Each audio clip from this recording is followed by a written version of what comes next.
So I am assuming you don't have any questions. Uh, I have put across a few questions on the Slack. Yeah, you put. I also had a question.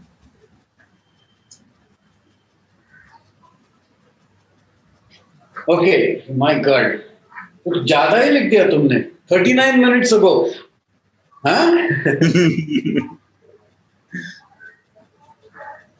No, I just tried to give a real-time scenario where I could have faced a problem. So, Okay.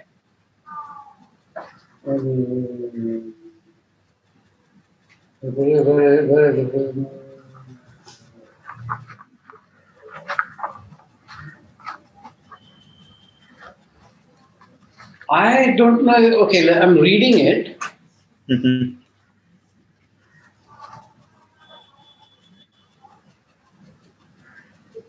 A travel-based program similar to the one. Okay, assuming all the necessary processes have been followed and retreat is not an option. Whereas it is not okay. How do we handle? What is the situation? See, the situation is like the paper that you submitted. A particular group has gone a travel-based program where they are traveling from one location to another, maybe for a trek, and retreat is now not possible. And I am assuming that it has been well informed about the kind of difficulty, and the group has discussed about that what probably they would do like in any such scenario. Okay, but even after discussing everything, retreat is something which is not possible for the group. And there's one particular guy who says that no, I cannot go further. Okay, now the situation is that you cannot move ahead with leaving him behind, and you cannot go back also. Now if I now try to motivate him, because he's already motivated in his sense that he is not going ahead. Okay, now if I try to motivate him, then am I imposing my thoughts over him that no, boss, you have to go ahead? Okay, and am I disrespecting his choice also? Yeah, if you tell him that yes, boss, you have to go ahead, then of course you're disrespecting. Mhm. But in this kind of scenario, what do we do? Because we can't just leave him behind. Good. It's a good scenario. We will, you tell me, what would you do? I rather would uh, analyze that how much time we can give him, or we can give the whole group to rest for some time and then move ahead, because Whose since I decision do is not that? have, huh Whose decision is that? uh, the group leader's decision, like who is facilitating, because there Why might is be that? change of environment might be, Why is that? Why is the group leader making decisions? because he probably is the best person to analyze the environment and the safety of that particular scenario, What makes you think so? because the group leader is expected to have technical know-how What on has this got to do with technical know-how? um, that is where like he decides that whether we can stay at that particular location, move ahead or move back. Yeah, but why is he making the decisions? That's my question, my friend. Mhm. Why is what are the assumptions you've made in all this? I mean, you're stating the assumptions Mhm. that the group leader knows Mhm. that he's the one with the technical know-how. Mhm. What are some assumptions you're making? Mhm. That he's right. Yes. What is?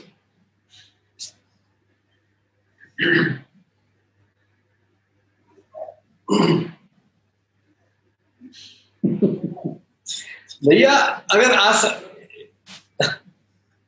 you know what this means, right? Mhm. 10 साल. Mhm. Your, अब भी लड़ रहे हैं. your story, the 44 heart story, or even the one where you find the halfway, that is so relevant. Absolutely, which is why it almost feels like his story and my story. Yeah. are the same. Okay, right? Go on. Mhm. What assumptions are you making? See, the first assumption I'm making that the group leader is probably the best person, and at some point of the time we are dependent on his decisions. That how do we go ahead? How old is your group? How? How old is the group? No, I did not get into the What is age. the age group of?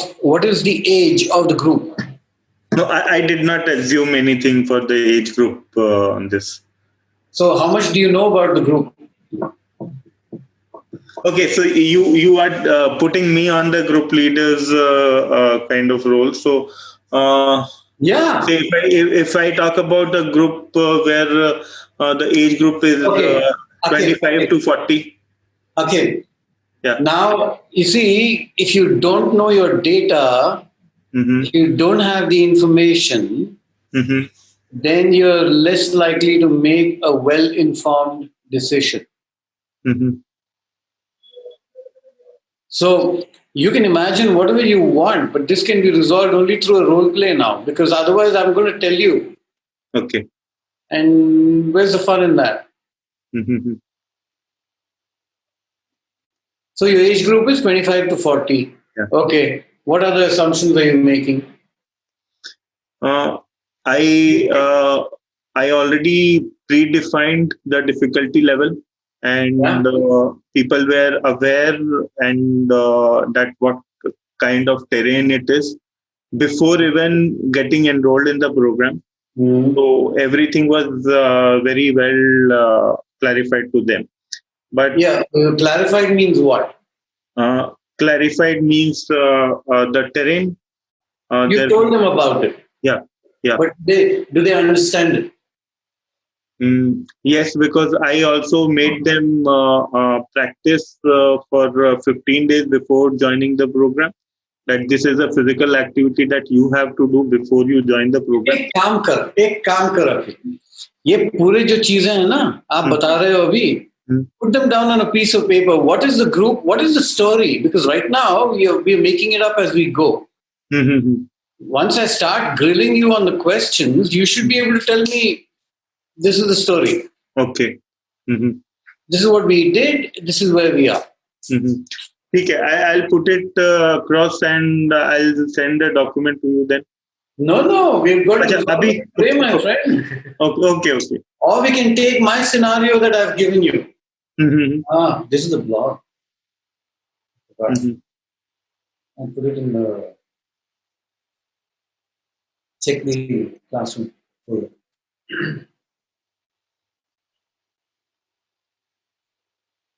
Oh, you had put the. We're gonna when we come to challenge by choice today, we will talk about it. Okay.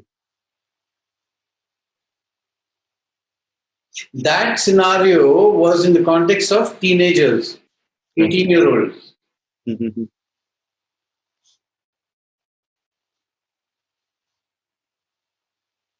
माधुरी कहाँ है? माधुरी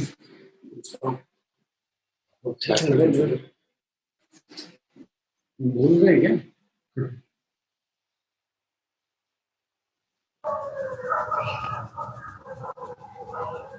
Vishwas, we start at 5 or 5:30? 5:30. Okay. This is just extra time that sometimes people want. Right. If there's a question you want to resolve, something you want an answer to, you want to clarify. Yeah. So my question was, I wanted some more examples Of ways of learning. Oh. Remember I mailed you to? Yeah. Give me a second. Where are you? Are they classmates?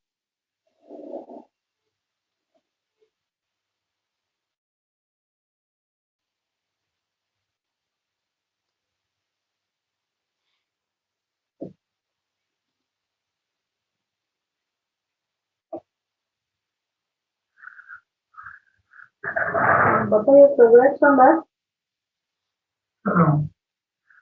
They will ask you for a verification code. That verification will come on that only. Why verification? But this survey after never can discuss. That is not right on to. So Nitya, please remind me again. I know you wrote it. What were you wanted situations for? For the ways of learning, to understand it a little better, I was saying that if we could get some more examples of. Okay. So the learning styles and how it works and how we go through the cycle. That was your question. Yes. Okay. What do you do? I work as a yoga therapist and a counselor, a psychologist. Okay. Great. So, what context do you want me to give you an example in? The context of teaching adults. Okay. So, let's just say that you decide to do something new on a particular day. Okay. And I don't know how you teach your yoga, so I'm not going to dive into that, but I'm just conceiving of what I might do. Let's say it's a new move. And we go through the paces and so on and so forth. At the end of the session, I sit everybody down and say, what did you find new about the experience today? Now, the best way to do this is for you to be a participant and respond. So we're going to role play. Okay. So are you asking me? Mm-hmm. Okay. So the new was that there was more emphasis on being aware. Aware. Self-aware. Aware of what? Self-aware. Aware of oneself. Aware of, okay. Where it stretches, how my mind is, the breath, so on. And were you able to manage that? Yes, and you're the teacher, and you're Nitya, and I'm the student. So yes, I was, and your instructions today, because they were pointed, that helped me to stay more and more here and now. Yes, sometimes I would wander away, but okay. it stay in the moment. Wonderful. So what did you discover about yourself today? For one, I discovered that my mind wanders, and how I can bring it back. It's up to me. That the moment I become conscious, I can bring it back. Okay. I discovered that my hamstrings are really tight. Let's just take the wandering mind piece. Okay. Okay. Have you found that when you're not doing yoga, that your mind wanders away? Yes, all the time. Okay. What did you do differently today to bring it back? I just became aware of what you were instructing, because you were instructing more pointedly. Right. So I was more, I would come back and focus on myself. And do you think that bringing that wandering mind back to the here and now is an important part of what you want to do? Now you're asking me as I'm asking you. Oh, okay. Yes, very much.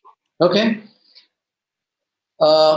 When are some times that you find your mind wandering away when you're not doing yoga? When I find myself wandering away? When I'm driving? Okay. Quite often, actually. Quite often? Yeah. Okay. It's a natural state, isn't it? So, I mean, it's a default state, I would say. Okay. One has to work towards being conscious. And restate for me what you discovered that awareness does for you in your experience today. What does it do? Zara? It keeps me more focused on what I'm doing. Is that what you want to be? Yes. Okay. It also helps me to be more creative. So here's an opportunity. Next time you find your mind wandering away, what Yes. could you do? When I find my mind wandering away. So what's Not when you're doing yoga, when you're doing other things. Yeah. See, the moment you become aware, then you are Who is you? only. It's part of me. Me. Both are part of me. Who is the you? In your language, you're using the word you. Me, I. So can I hear the I and me instead of the you? Me. So the moment you find your mind wandering away, what will you do? Moment I become aware, then I will stop the wandering. Okay. So give me an example of when you might want to try this out.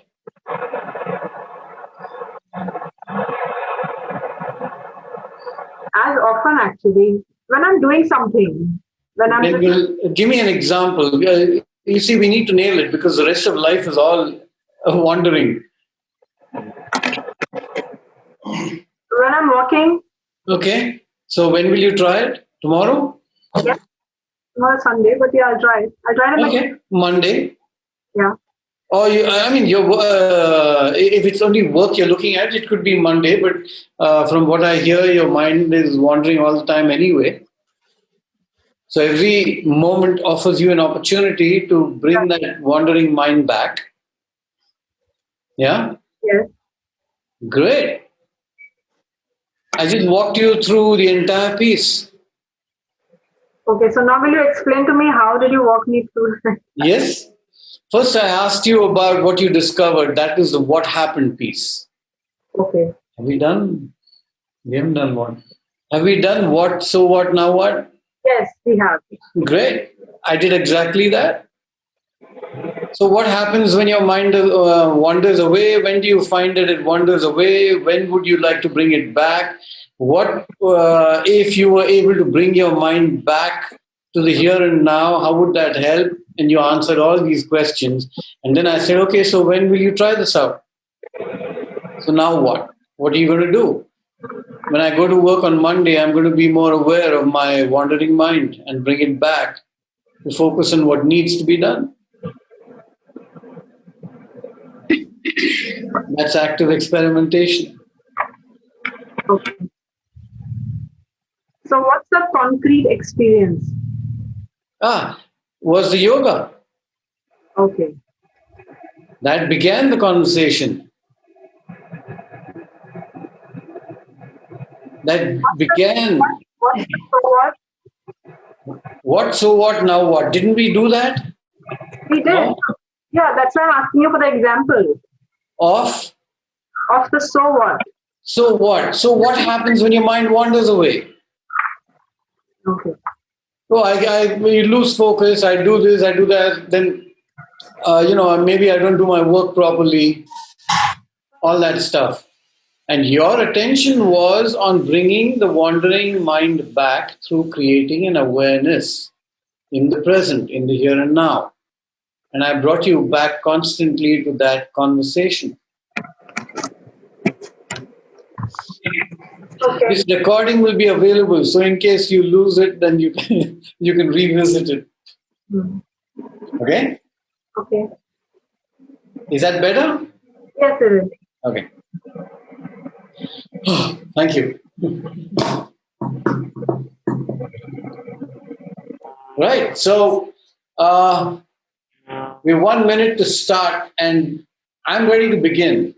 So I did say, apparently you did form groups, all of you, and you had a conversation.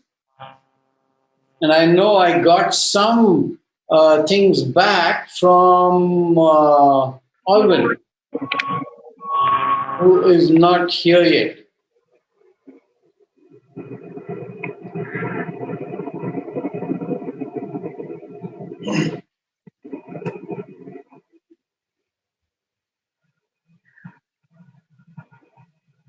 Akhil, Yeah.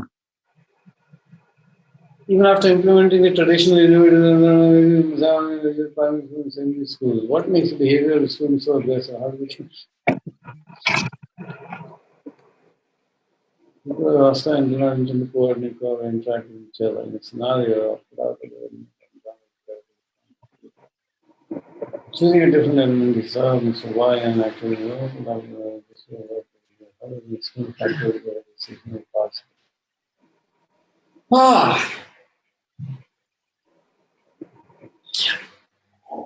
There is a hidden agenda in each one of your cases. Hi, Anna. Not in case 2. No? Last line?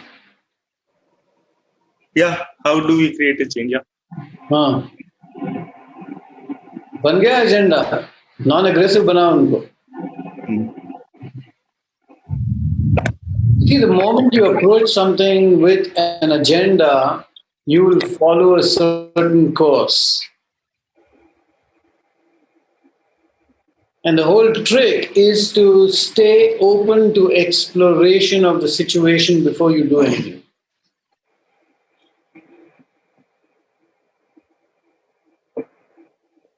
Yeah? So find out why they're aggressive. Do you know why they're aggressive? Do you know why in case 3 a participant is avoiding X is avoiding Y?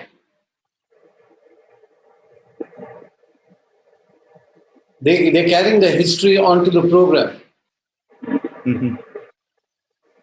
Yeah, I saw this in one of the groups in the corporate that 2 team members were not willing to go together.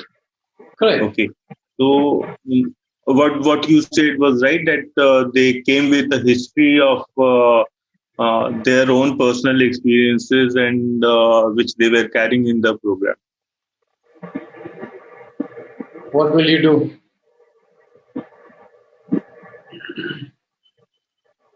See, now breaking the ice here seems to be difficult because like ये Antarctica है वो ice टूटने वाला है नहीं. हाँ वैसा ही हुआ. वो आइसबर्ग जो है ना वो बहुत गहरा है. हाँ वो टूटने वाला नहीं है. And you can try and it might happen yeah, at the moment. It did happen. हाँ. It did happen because वो बंदा फिर घुसा ही नहीं उस पर्टिकुलर एक्टिविटी में. वो बोला नहीं है. What will you do? I respected his call. And what did you do? I backed out. Is that respect? Because I did not had any other choice to give him, so I did not do anything then. Okay. You backed off, my friend. You backed off. Yeah. Yeah. And that's not respect. We will deal with it today when I tell you my corporate story. Okay? Bala, sorry again, we've done some work together and we've had people like that on programs. So we will talk about it. It's a very interesting, it's a very powerful methodology. Today is a big day in some ways because for the first time, I was just telling Chetan, I said, damn, you know what? Every group I give them stuff to read and they never form groups and they never deliver. For a change, at least one group is chosen to deliver this time. Now I'm in trouble. So here's what I want to, I believe you formed groups. Do you have any questions? Oh, all you missing faces, can you come online, please? I want to see your beautiful faces.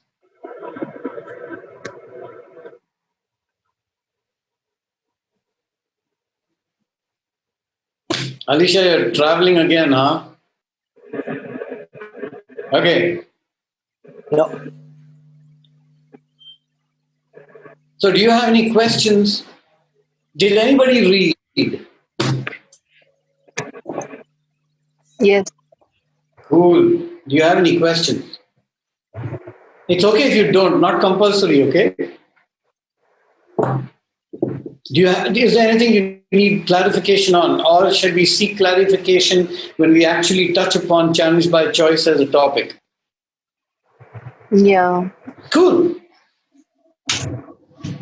Anything you want to say before we begin about the previous two sessions?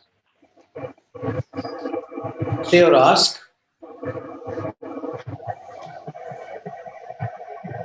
Hi, good evening, Drupad here. Can I? Yes, Drupal. Yeah, so I was actually thinking about what you have shared with us, and I was trying to think how can these things, like I was also asking to you today, but one thing, like there are two questions in my mind right now. One is the difference between experiential learning and education. I was trying to read through the material, and I just wanted to understand in terms of corporates or the adult training, what, like, if you could help me understand the difference between experiential learning and education, and if education is possible, like how we can, like, how to go about it, because in some ways I was seeing, of course, you know uh, maybe all the four aspects, like reflections are sometimes possible, concrete I don't know about experimentation, how much it is, how we can go about that part in corporate learning. So I just wanted to understand that difference between experiential learning and education, one, and the second is how we can implement Kolb's theory, learning theory in corporate. I mean, all the four aspects. Okay.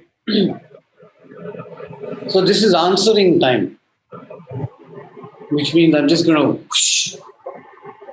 give it to you. Okay? Great. I think there is still debate about what experiential learning means and what the differentiation is. But here is what my teachers, in fact, it's a very interesting conversation because I have spent 4 days in a car with my teacher on a road trip in the US discussing this very topic. What's the difference between experiential learning and experiential education? And here is my definition of it today. It can change. It might change. Experiential learning happens all the time. And what does that mean? That all life is experiential learning. Which means that I'm going through certain experiences and I'm thinking about them, I'm reflecting upon them, I'm thinking of solutions, I'm doing all that stuff. Okay? Some of it I'm conscious about, a lot I'm not conscious about. I don't necessarily learn from all my experiences. Experiential education is going through that cycle, which means that not only do I reflect upon what happened, let's say I have an argument with somebody. Not only do I think about the conversation, I ask myself, once I've broken down that conversation in my head in some logical form and said, hey, you know what? Most of the trouble was because I stuck to my point of view. And the conflict was really about points of view. So that person stuck to their point of view, I stuck to mine, and we just kind of, the whole thing escalated. And it became a conflict-born situation or interaction. My next question is what moves it from just the learning piece. And the next question, if I was to ask myself, what if I had let go of my own opinion? What would have happened? And then I come up with something. I say, yeah, if I'd said, you know what, I agree with your opinion, just do that. Then what would have happened? So what if would have happened? Certain things would have happened. So I worked that out in my head. I work out permutations and combinations. And then I ask myself, okay, I mean, I've got to work with this guy all my life. And this is going to happen again. So what am I going to do next time? I'm going to say, hey, that's a brilliant idea. Why don't we just go with that? And then an opportunity throws itself at me and I say, wow, you know what, Drupal, that's a brilliant idea. Let's go with your idea.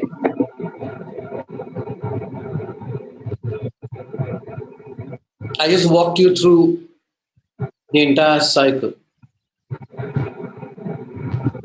We don't necessarily break these things up in our heads.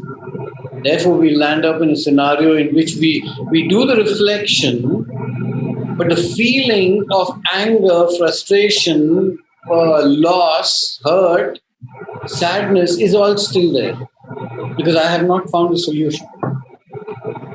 I have not been able to resolve that conflict in my own head. Does that make sense?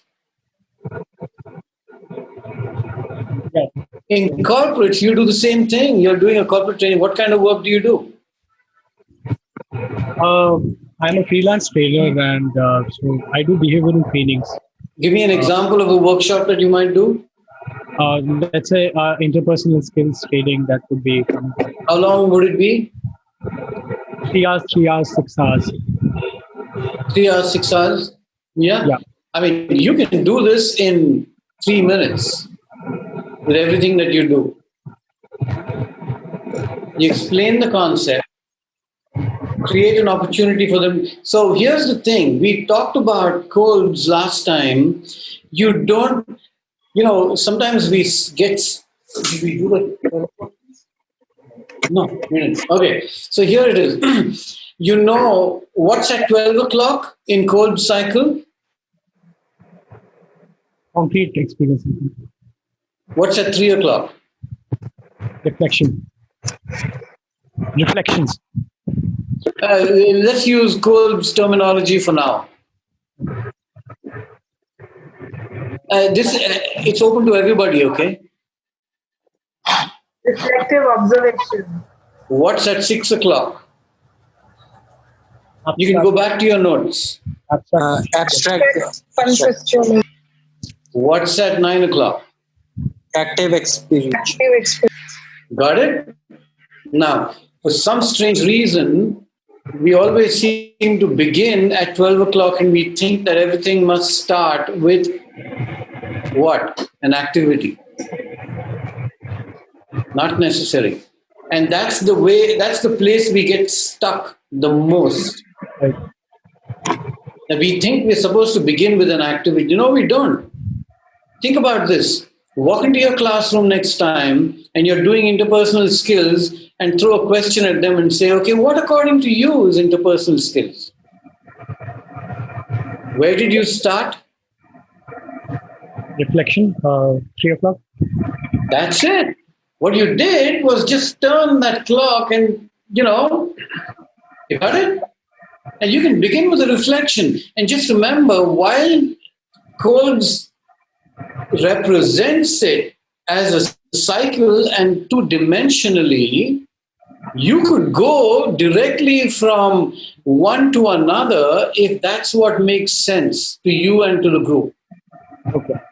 Don't get stuck with the idea that reflective observation must be followed by abstract conceptualization and so on and so forth. You can do a reflection and then go straight to, okay, show me how, what good interpersonal skills look like. So that would be active experimentation. That's it.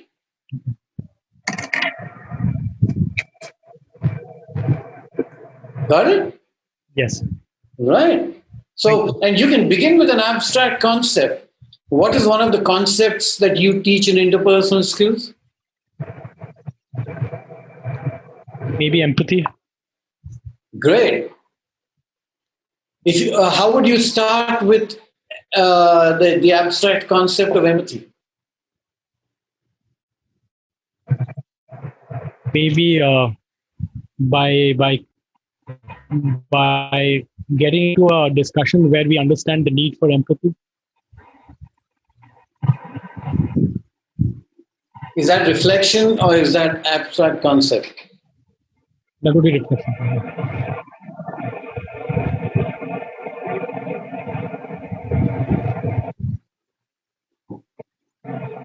So maybe showing them telling them a story of on empathy, which talks about empathy, and from there build it.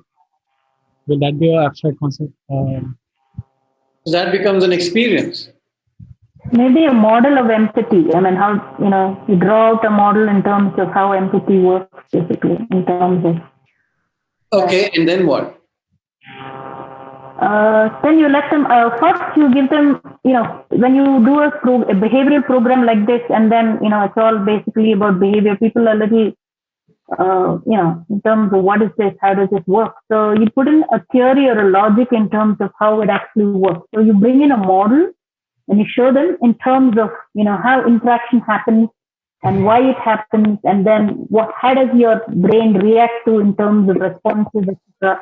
Okay. So theory like that. Yarn piece. Then you take them into the concept with an example or perhaps a video on a conversation that happens. That's still abstract concept. So abstract is what you're asking for, right? Correct. I got it. Now, okay, now you're giving them the abstract concept of empathy. How are you going to move it from there? Because that's where we get stuck. Role play. So now that you've seen how this works and what are the things in terms of things, here's the situation. You break them out into groups and you do a role play, and then that is active experimentation. So they take the logic. How are you going to frame it? How are you going to frame it? You create a kind of a situation. There could be handouts that you give them about a particular situation, which is around those concepts of practicing empathy. So it could be something that somebody is sharing with you. There are a lot of examples. If you do Stephen Covey's 7 Habits, Seek First to Understand Before You Understand.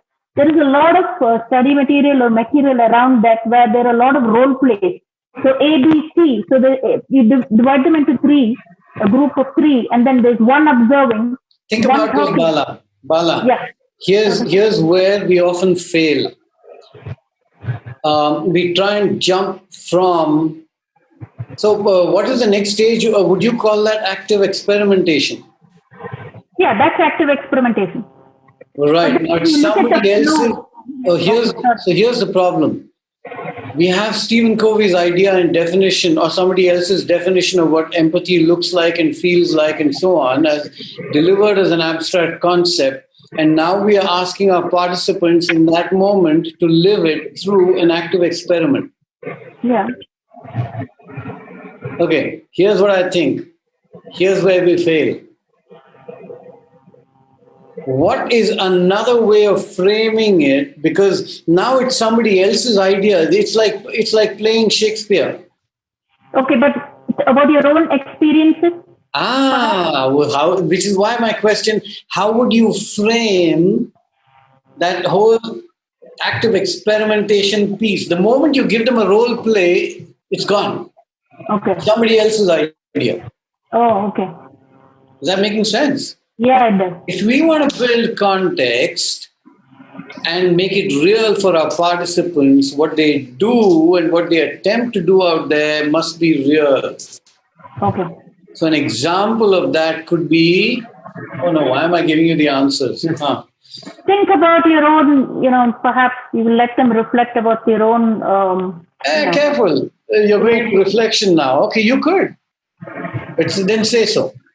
So, and then they apply perhaps the empathy Go logic in on. terms of How will that. you frame it? Here's where the brief that you give them about what needs to be done becomes really critical. How will you frame it? Okay, this is out of syllabus now. Okay. Doing this answer giving mode for the past few days. I know, man. Okay. Welcome everybody to session 3 of ee2go3. Session 3. We've got a new participant. Where are you? Yeah, I'm here. Yeah. I'm here.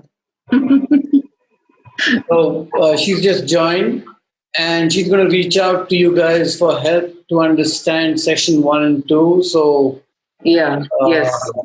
So practice the empathy that Bala was talking about. That's the opportunity. Yeah, sure. Yes. Not it. Right. Yeah, I'm looking forward. Thank you. Okay, so I said we would spend some time today in talking about challenge by choice, but I think we're going to change that a bit around. We've already had this chat and conversation. What we're going to do is I'm going to start the concept content piece right now, and most of the questions were around this thing called challenge by choice. Raise your hand if you've read those articles, or at least one. Yeah, show me a really sad face if you haven't. Yeah, I can see that. I have. Okay, some of you look so sad. Alicia, it's okay. Don't worry. Okay, so let's begin. Don't forget this. Okay? I've walked you through this. I'm going to remind you about this. There are no stupid questions. And if you still feel like you want to ask something and you feel like you're doubtful about the validity of the question, put it in the chat. Great. So, what's the purpose of any group that you work with?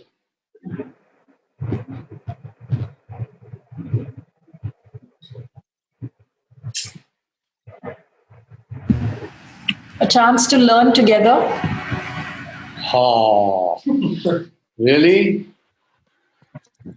The groups you encounter, are they really hyper motivated about learning something? At least I take it that way. We resolve some issues. Okay.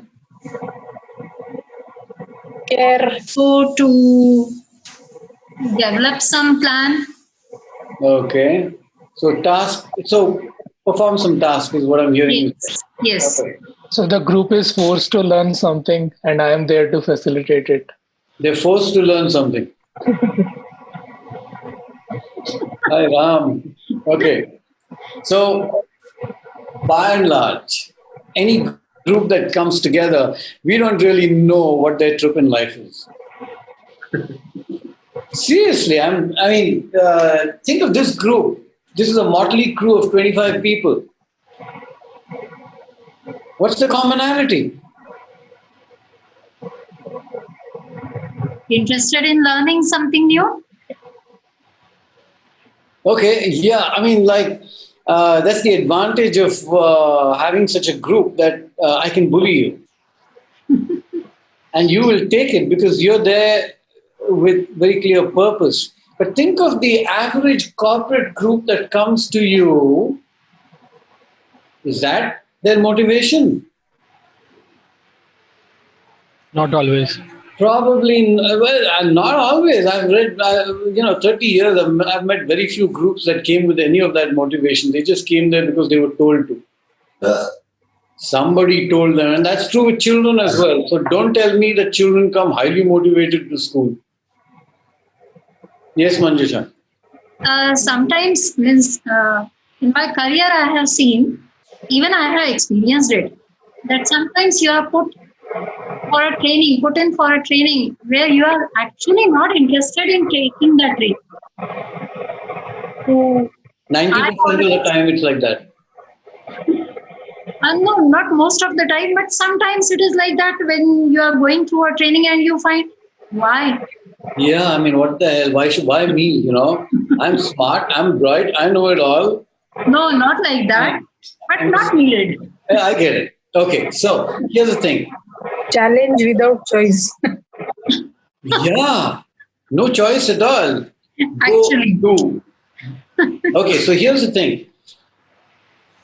Let's make an assumption that the group has not had an opportunity to talk to each other at all. Therefore, they don't know each other. Therefore, there's no reason for them to pull in one direction.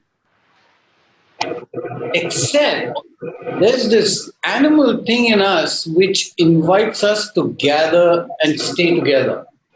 Have you noticed that? No? Okay, so let's just dive into this.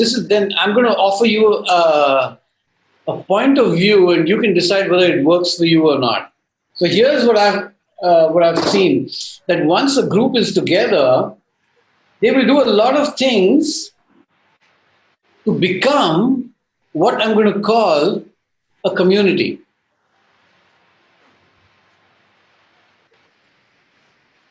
I mean, we're stuck in this room, right? May as well kind of discover each other. And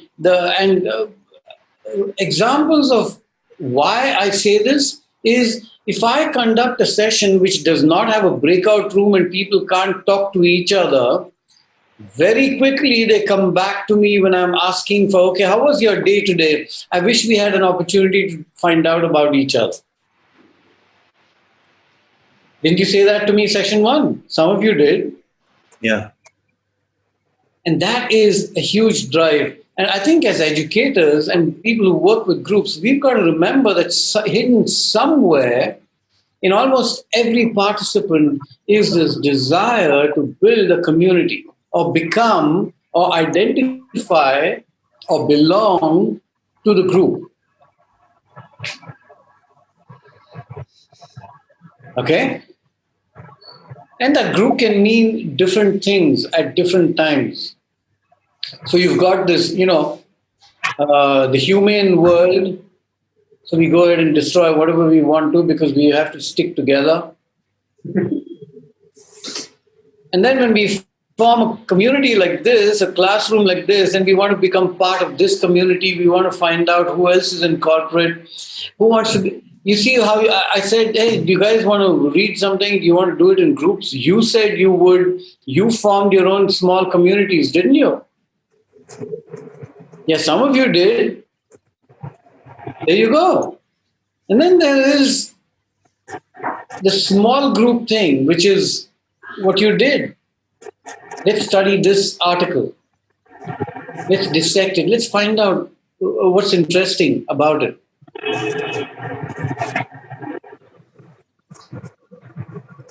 And of course, hidden in all that is this, okay, hey, I want to take away something personally from this.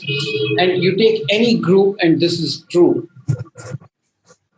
that everybody in that group, no matter how resistant they are to that training, as Manjusha said, they begin to form these small cliques and groups and so on and so forth. And they begin to operate like that. And one of the things I've often been asked is, hey, these guys have, often the HR will come and say, you know what, that team is full of cliques. Cliques. How do you pronounce it? Cliques? Okay. Subgroups. And I say, okay, so? They say, no, but they shouldn't be like that. They should be a team.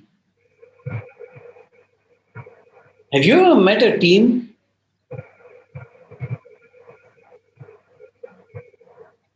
Nobody wants to put their hands up because a team is an idea. It's the biggest lie. If you read any team building behaviors that are appropriate, any group will have them and no group has all of them. So just to think about how your group, whatever it is actually all these four. Okay? Great. So what's the value of this?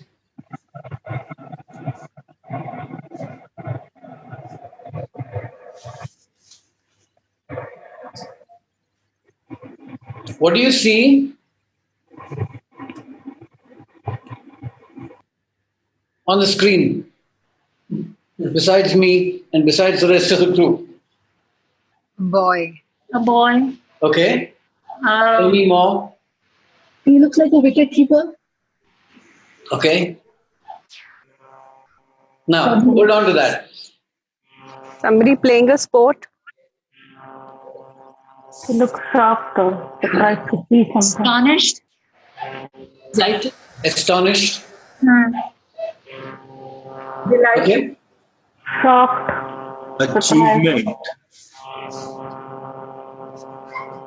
So now you know how to annotate now, don't you? Yeah. Yeah, not yet. Not yet. Don't do it yet. So these are two characters. Okay?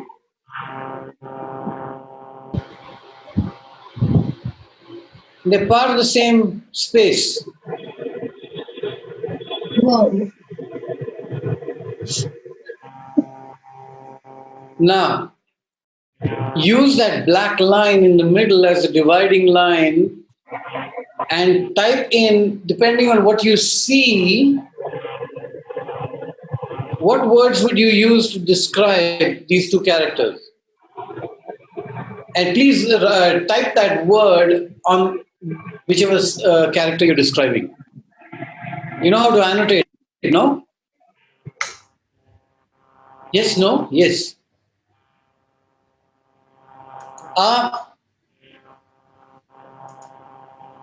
Try not using the pen. There is such a thing as a T text.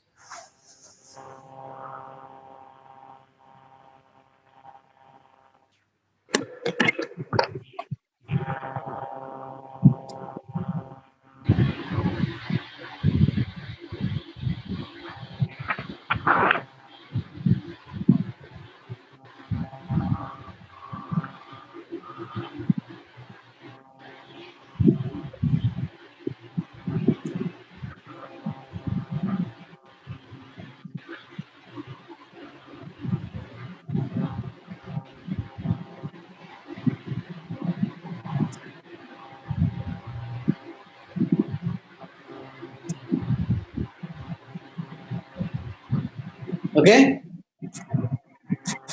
बहुत हो गया. Enough. Shall we move? Yeah. Right. Now, here's the next question. Isn't that there, right?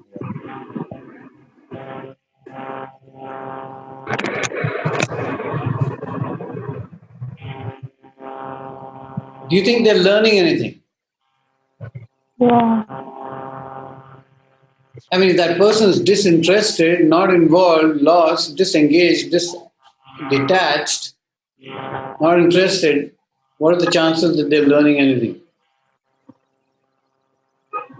Now, we have these kind of characters in all our classrooms. Just because some guy is smiling and intent and his eyes are all, like that. Look at the words on one side and the other side. Interesting, no? And now, as educators, we're going to treat them like that. What are we going to do? We're going to try and inspire and motivate that person sitting on a rock and say, get up, do something.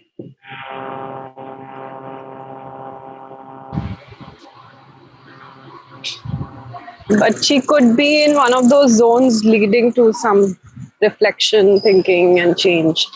I know, but look at all those words, yeah. Yeah.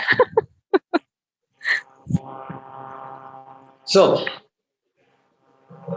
this is what we need to know. One.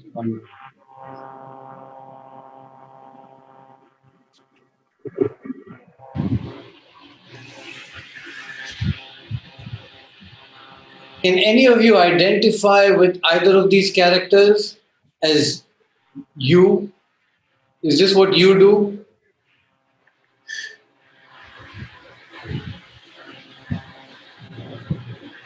Are you the left or the right person? Right. Depends. Right. Depends. Yeah, depends. I know that. Both of that. You have to make a choice. It is Right. 50-50. Right. Right. Left. Left. I can Left. also be left. Imagine all you left fellows are being that's your description. Certainly.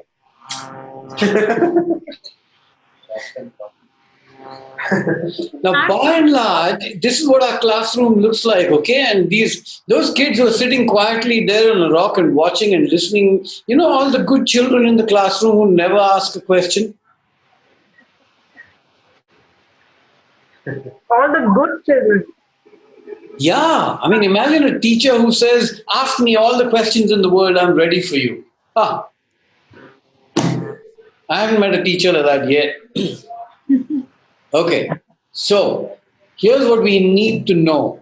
That regardless of what kind of, because you identified with, some of you identified with both. That means you are both. That means you learn in different ways, depending on the situation. We found through Coles that, wow, you know, yeah, there are times when I sit back and I just listen and I watch and I still gain something from it. So there are other people like that also. So next time you walk into your classroom, just because somebody is doing a dance doesn't mean they're the only people learning. That person sitting quietly and in meditation who might be half asleep is also learning.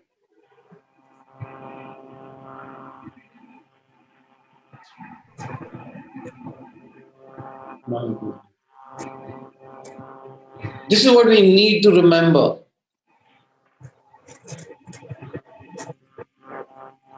And these things look different with different people.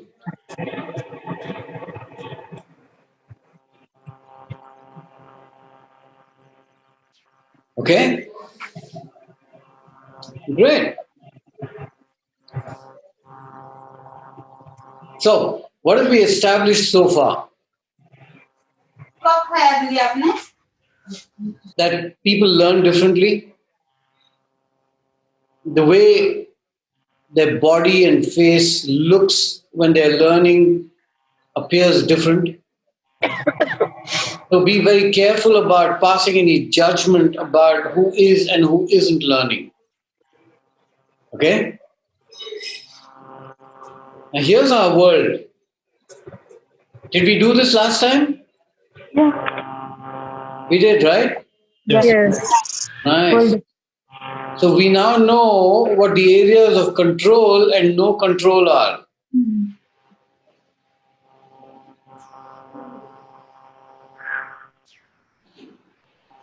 There's one modification. I was talking to Colin day before yesterday. And he said, hey, I like the way you've represented it, but can you just add one little thing? And it's, the outer world is where and with whom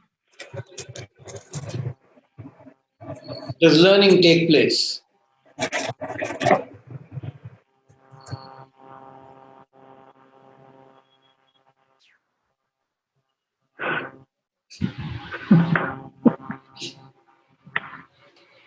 What do you think is going on there?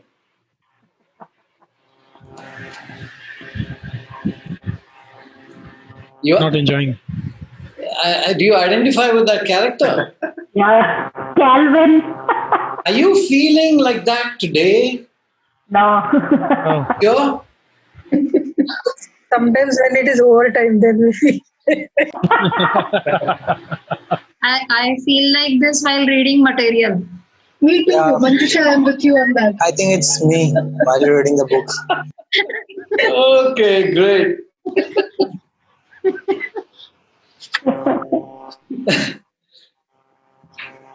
It's okay. You can decide whether you want to read or not. No, I read, but I feel like this. Oh, no.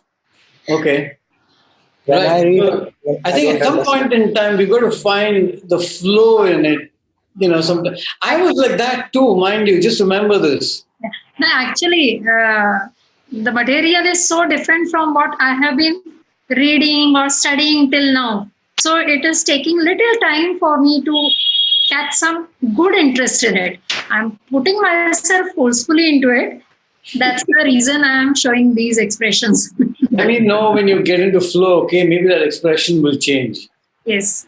Okay. Maybe it'll become like this one day, huh? Hopefully, yes.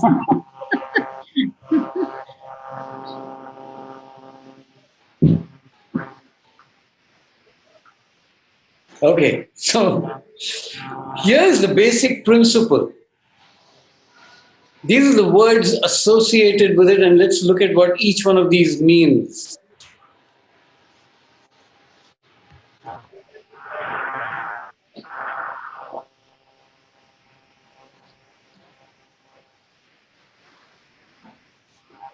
If you need clarification on any of these, please stop me and I will explain it.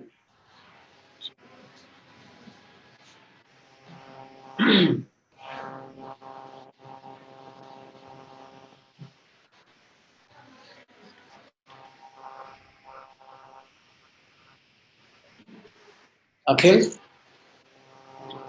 some of your questions may be answered by this one.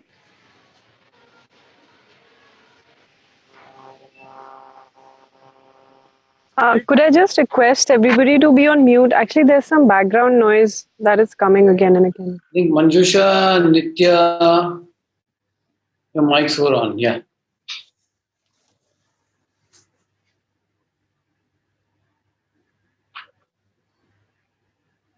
Okay, so I think there were some questions. After reading the article, do you want to bring that up?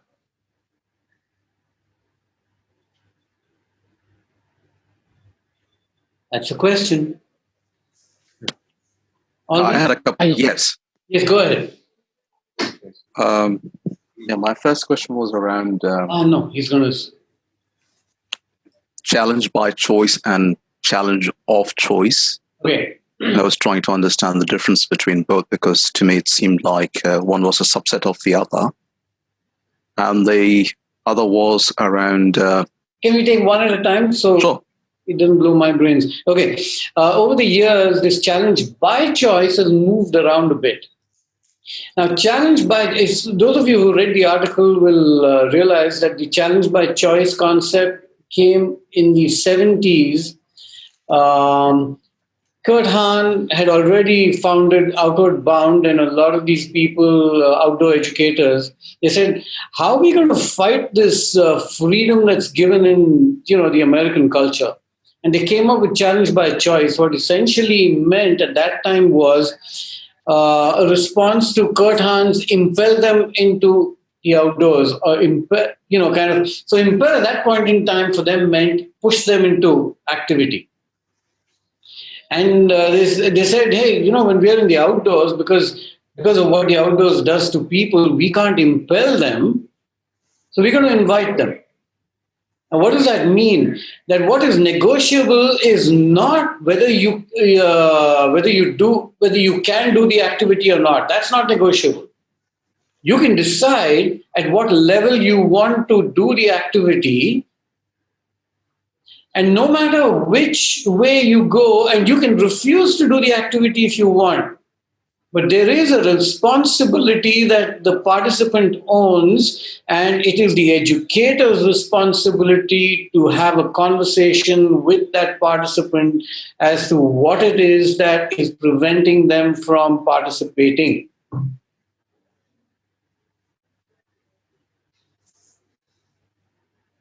Is that clear? Yeah, sure. But I was trying to get the distinction between challenge of choice. Now I'll move it to the others. Then it moved around a bit over the past decade or so. People have been playing with, okay, is challenge by choice really what it is? Because people started looking at that as another thing to put into practice and say we are practicing challenge by choice. And which is why I put that story, that article that I had written on challenge by choice in the folder. Okay, now. They said maybe it's not challenge by choice, challenge of choice.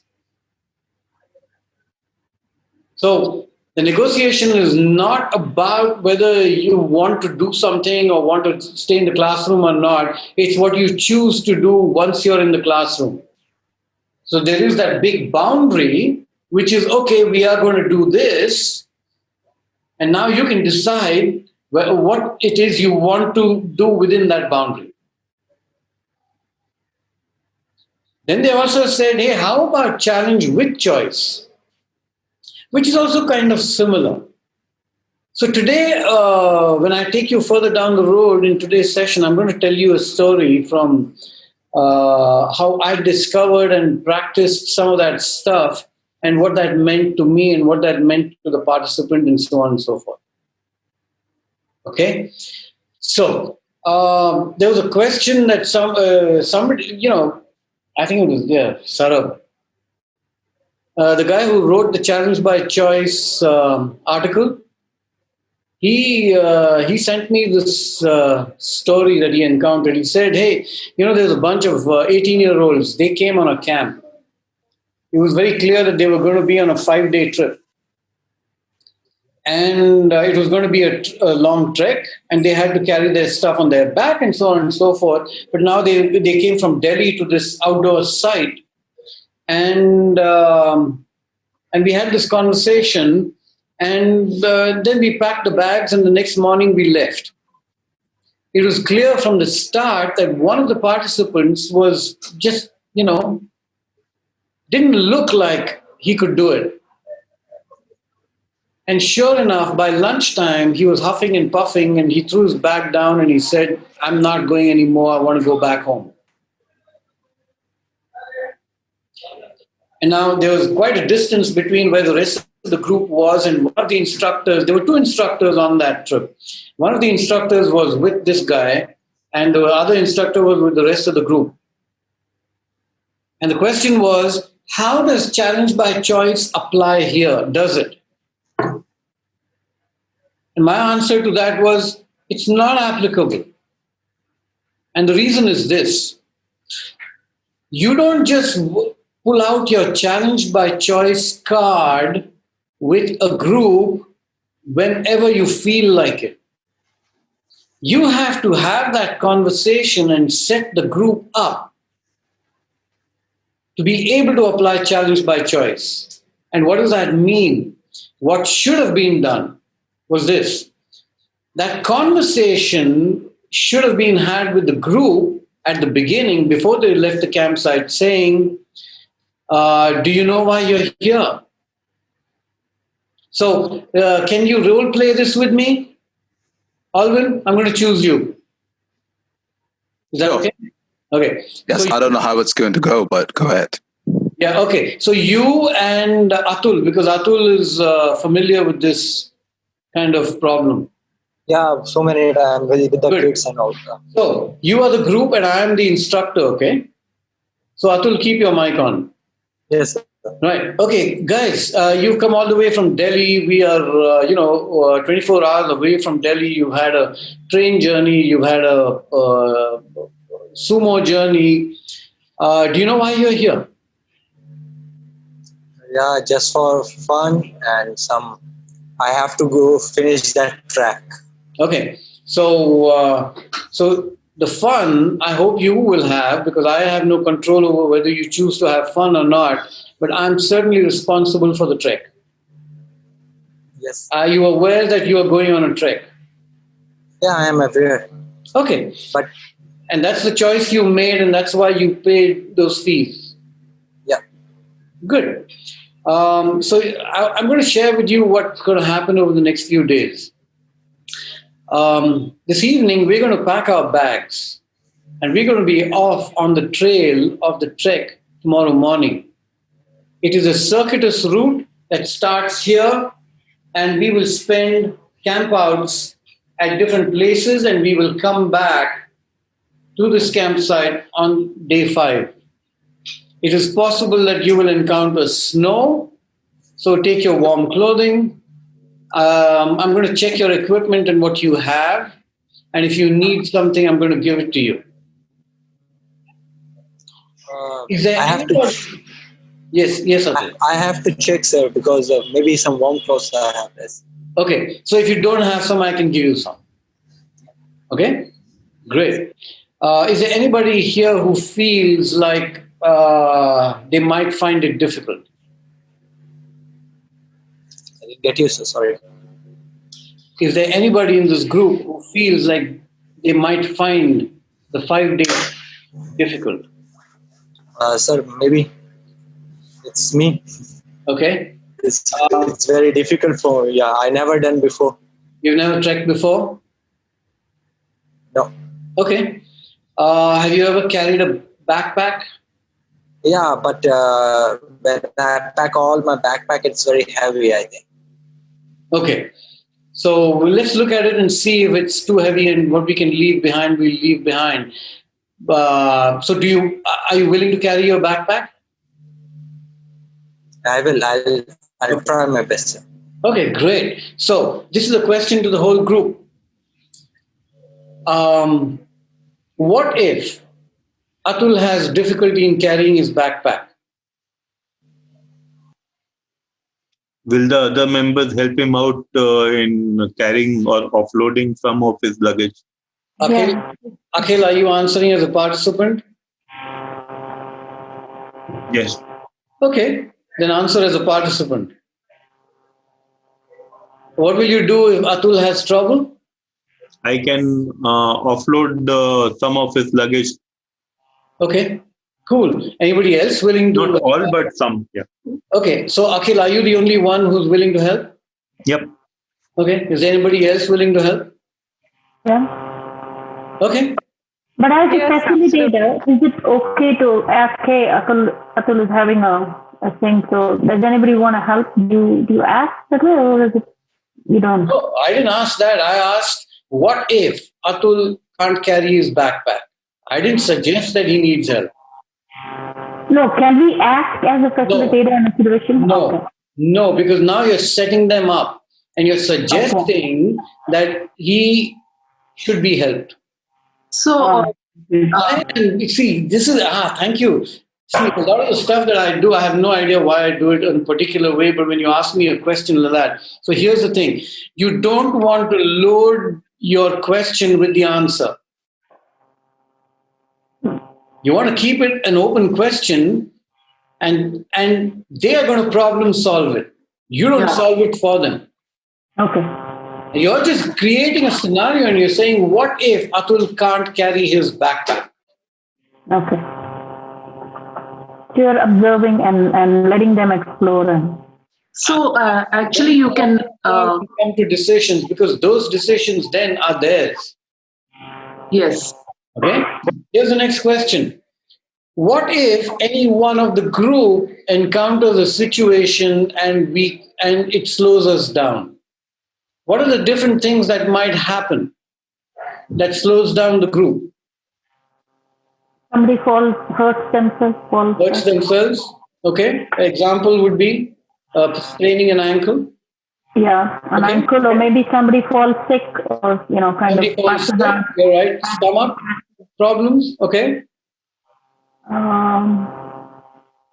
Could be. Okay, let's just go with those two right now. What will you do? Another group. It's a situation with another group. Sorry? You're saying this is a situation with another group, not the one that you're part of. No. No, it's same group. I'm talking to you. You're the group. Okay. So, we'll find out what's wrong, and then see if you can see if the person can actually rest a little while, and then set expectations with the rest of the members saying that, hey, looks like this is going to take a little while, perhaps we can also take that time out and sit down and do something else, or catch up, or take that break that we had to take much later now at this point. That's a decision that the group is going to take at that point in time. Is that what I understand?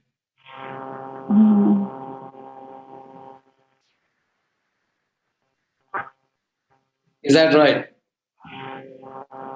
You see, I'm going to nail you with this. You see where I'm going with this?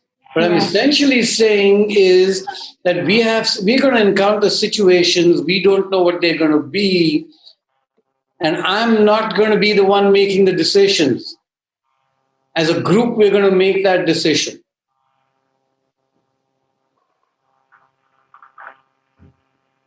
Are you getting this? Yeah. And I will play all kinds of scenarios.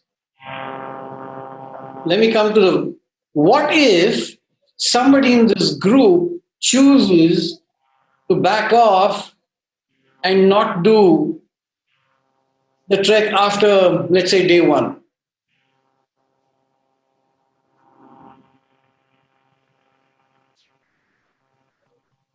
Try to find out why and perhaps try and convince the person. Try. You're going to try. What the thing that stop that person? We'll figure out first that thing. Okay. So what is the group going to do? As a group,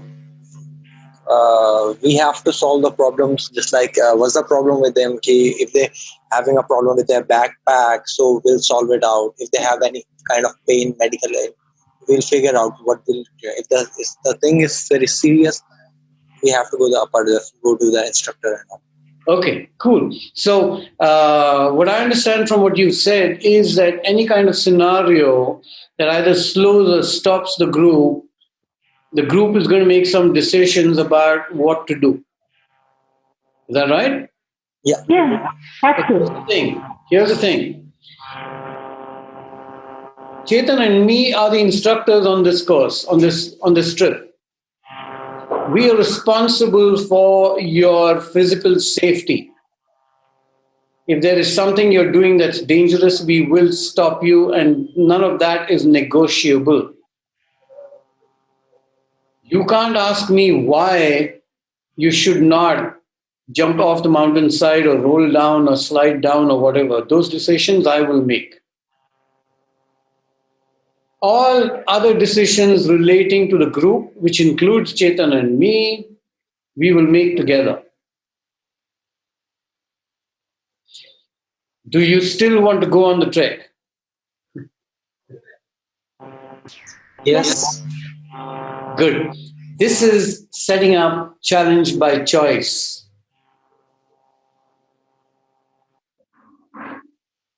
Now, when that one participant, the body begins to fail because he's overweight or whatever, can't carry his backpack, at the end of day one, when they reach the site, as an instructor, I'm not going to step into that place and make any decisions.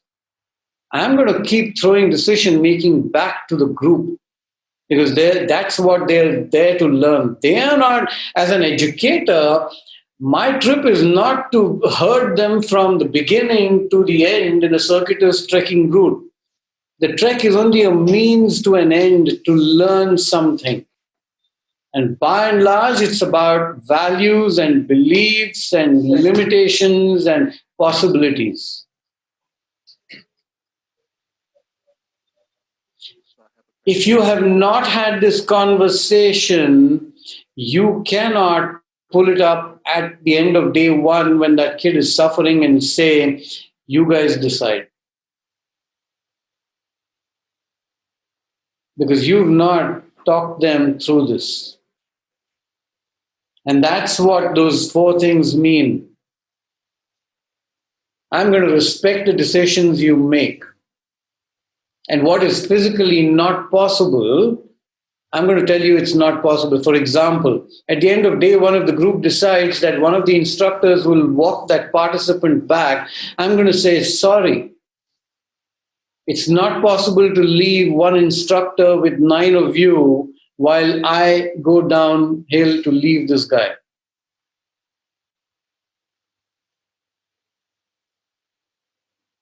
Are you getting what I'm saying? That's how it works. Alvin. Does that answer some of your questions? I still have more questions, of course. It seemed like what I can't hear you, Alvin. You can't? Oh, okay. Not sure what's. You're very faint.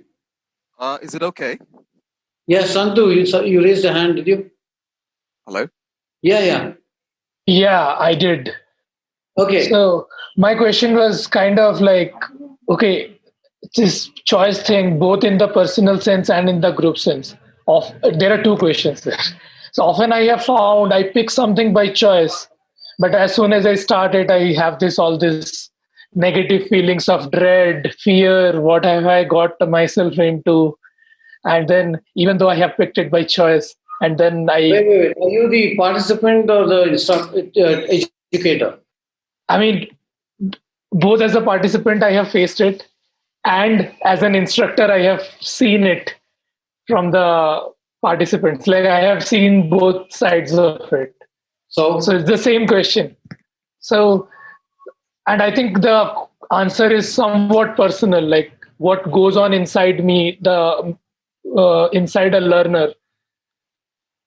I just want your thoughts on it. Like, what if I have picked something by choice, but I'm now stuck in it? No agreement is written in stone. Okay. The participants have the freedom to change that decision. But that needs to be done as a group through conversation. So if the group decides at the end of day 2 that they want to get back to the campsite, that's fine. Okay. Okay. You want a corporate story?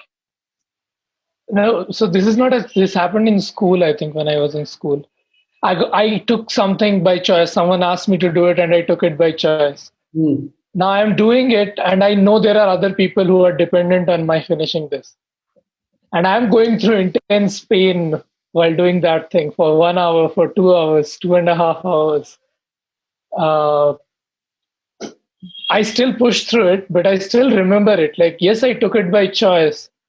But while going through it, it was very dreadful. And then I couldn't speak out. Well, the problem wasn't the task. It was the fact that you couldn't speak out. Okay. All you needed to do was to redefine and say, hey, guys, you know what? I said I would do it, but I'm finding it really hard. And I need help.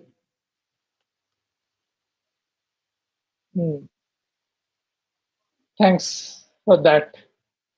But as a trainer, I see it again the same way. I assign something, and sometimes they are kind of, it's not by complete choice. There is a box, there is a checklist that I do have to check.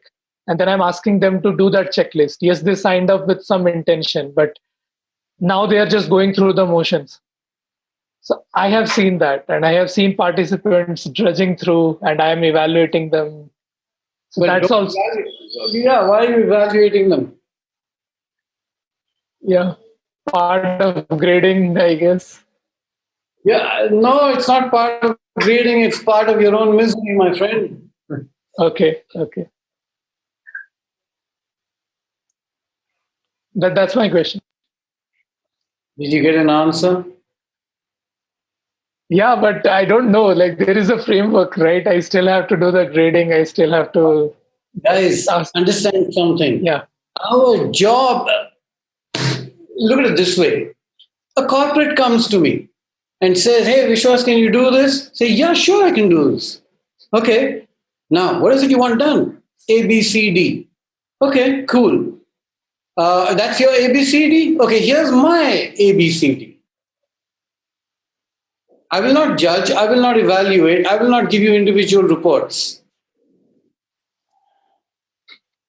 And I decide what course of action to take when anything needs changing, not you. And they push back and say, yeah, but this is what we want and this is what we are paying you for. And I will say, if you know all this, why are you not doing the training? You are inviting me because apparently I know something you don't. Now trust it. Because if you don't trust me as the educator, we're just getting off on the wrong foot already.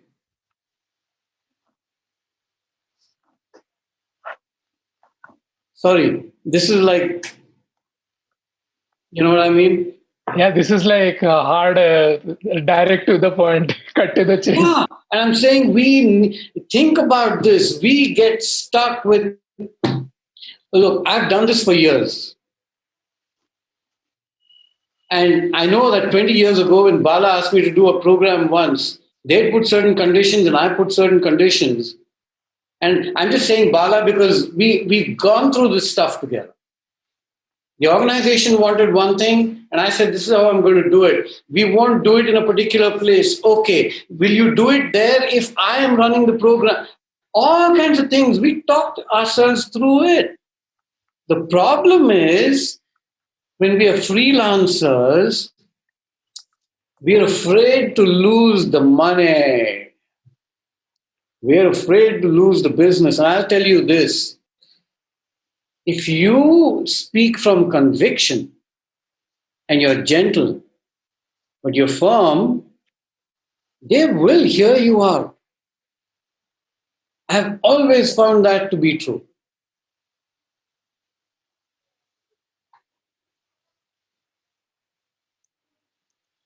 I'm in the middle of a conversation like that right now. I mean, I've just gotten gentler over the years.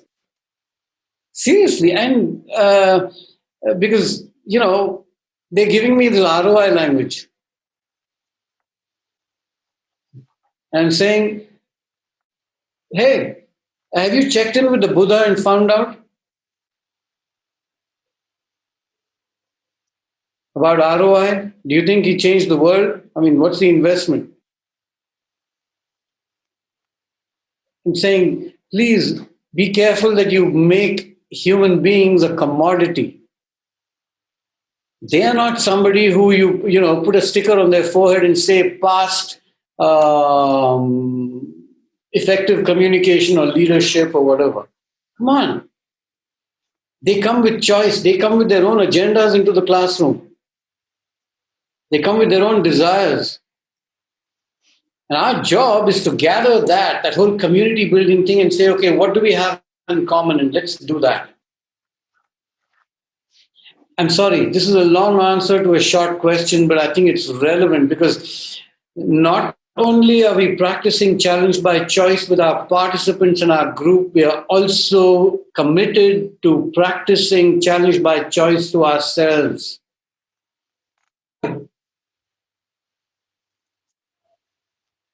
Because you carry yourself there. And I don't know, somebody put in something during the journal and my answer was something that I read, which we also have t-shirts of. And it says, consciously, we teach what we know. Unconsciously, we teach who we are.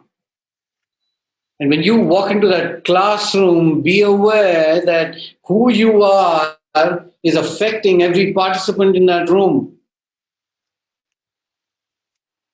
And you are the boss as long as you're in the classroom, man. But you don't have to deal with everything as an authority and with power. It's when we give away the power to the participants that we've really succeeded in our education. So if somebody asks me to run a leadership program, I'm not going to go and tell them about leadership. I'm going to walk in there and my first question is going to be, hey, what's your definition about leadership? What is it you know about leadership? What is your experience of leadership? Because everything must begin with where the participants are, not where I am.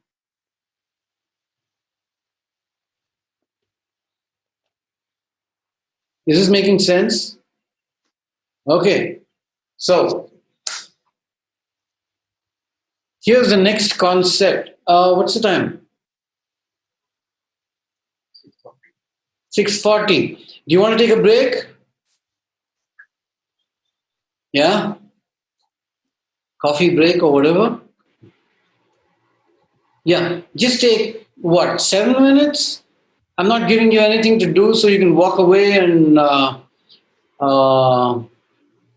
get a cup of coffee, get a drink of water, go wash your face if you're feeling tired and sleepy. I'm going to hit you with a lot of stuff coming up.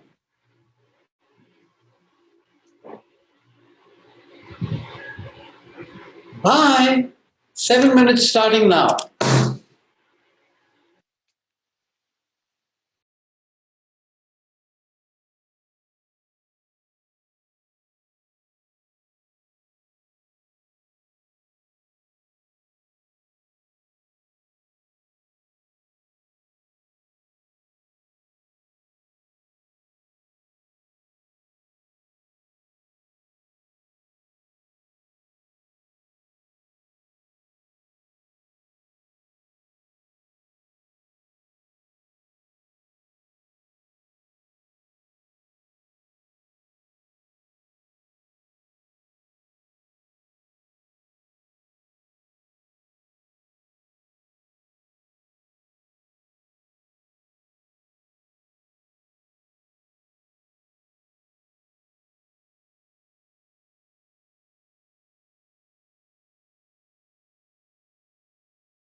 So while it's my birthday tomorrow, yeah.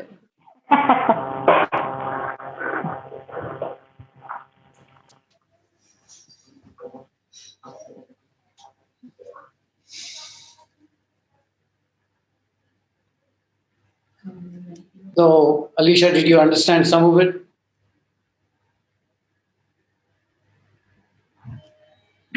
To this session today, and I tried reading, but I couldn't make much of it. So I thought that I'll pick on your brains first and then go back to reading. Was the conversation today useful? Yes, I mean, I can relate to it and I can understand the practicality of it. So, but the literature part, I will get to it. Okay. So I'm just going to give you quickly some examples of how I've practiced it with a school group and a corporate group. I was teaching geography for a year for 7th graders, and what we've got to remember is that when we go out there to do whatever we do, we've got to educate ourselves first. We can't be at the edge of our knowledge. We have to go way beyond what we want to deliver in any session. So I learned 6th grade geography, found out what they had done. I dissected the 7th grade books, and I learned what was going to be done in the 8th grade. And then when I walked into the classroom, I said, okay, so you're supposed to have a textbook, but you're not. You're going to have one. But the frame that we're going to study is the physical features of the planet. And now you can do whatever you want. So there were, I think we'll be doing the what, so what, now what later when we do the reflection piece. But essentially, there are 2 pieces that are critical to any education piece. One is where do you want to get to, and how are you going to get to it? So it's the content, and there is the process. If, as the teacher, I decided the get to, which was physical features of the planet, then how they were going to discover it was going to be theirs. And what I'm essentially doing is offering them choice. Now you can choose what depth you want to go to when you study the physical features of the planet. So I went through different stages, just to cut the story short. I said, where are you going to find material? Library and Google. Great, go find it. Then we divided the planet into 7 continent groups, and each group then had to study one continent in depth. You know how much material they brought back? Box files of text printed from Google. And they were overwhelmed by it, but they were so excited by the process. So I said, okay, here's a highlighter. What I want you to do is to sit in your groups and highlight the parts that you want to learn. And that became their content. So that's one example. So some of the principles are start from where they are, not where you are. Start with, offer them choices as to what they want to learn and how they want to learn it. Even so, that's the school context. In a corporate setting, I was supposed to do a 3-day leadership thing. And now, leadership, my God, more books have been written on that subject than anything else on this planet.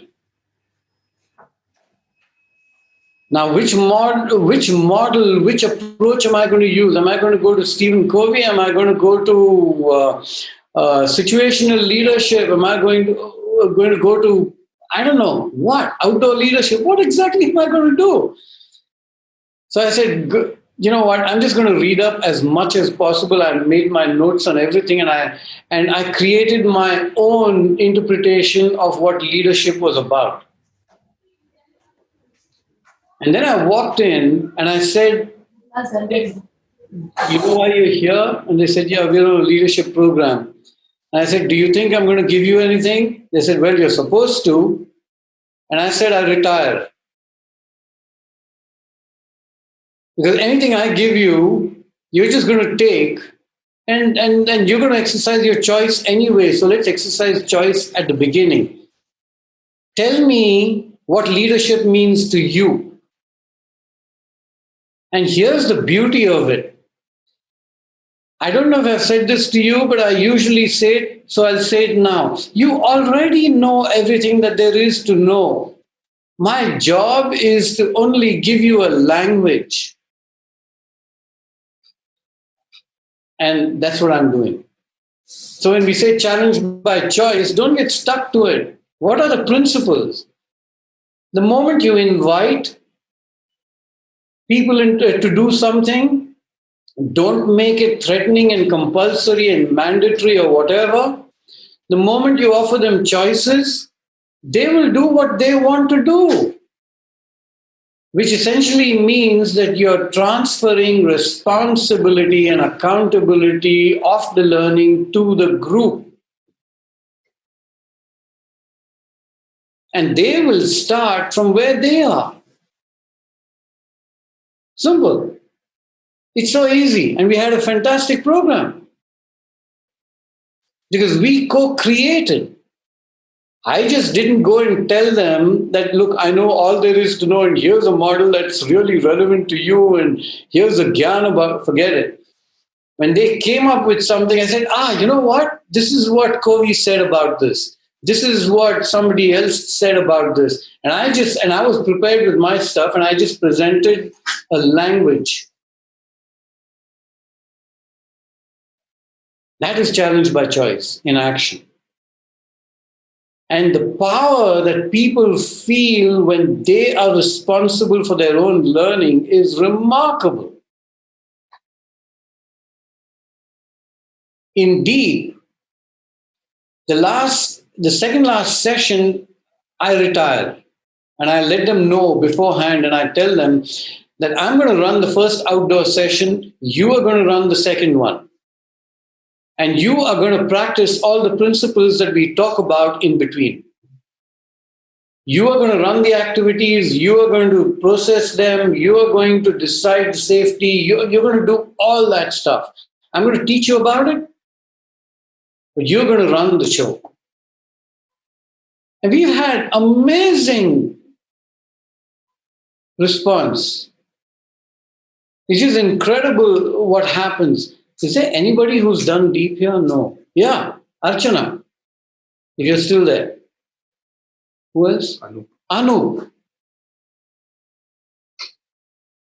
That's what we do, isn't it? And didn't it go well? I mean, I'm saying so, you better agree, but what the hell? I could sit back and do nothing, and I just watched it and I said, wow, this is incredible. People will, and it's a great way of assessing whether people have understood the principles that we've talked about in class. I mean, what could be a better, and we don't call it an exam or an assessment, but people know that they're on the block there. And they have the freedom to ask me for an opinion or not. And why can't we do it with whoever we are teaching? We don't need to hold the power. We just give it away, man. You know that whole saying, right? With power comes great responsibility. I don't want responsibility. I want to give it away. Okay. Let's continue. Right. Here is a principle that affected me very deeply and continues to be that way because it's so simple and stupid. I don't know why I didn't realize it, but it's so true. It's the power of invitation.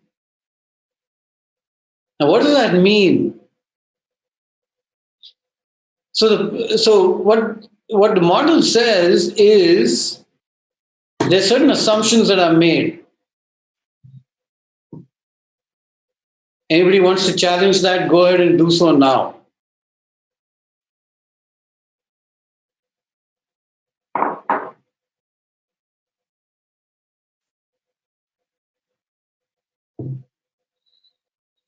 Okay. Can I assume that you all agree? Show me a thumbs up. If you agree with this. Great. I read. Okay, right. People are always motivated. Now, some of you will come back to me and say, yeah, you know what, but they're not interested in learning. Of course they are. They're just interested in learning something else, not what you are there. You come with your agenda into a classroom. Why should they be interested in what your agenda is? They're interested in their agenda. You just got to find out what that is. And if you find people sitting back, people not participating, people not speaking up, it's a choice that they are making. You agree?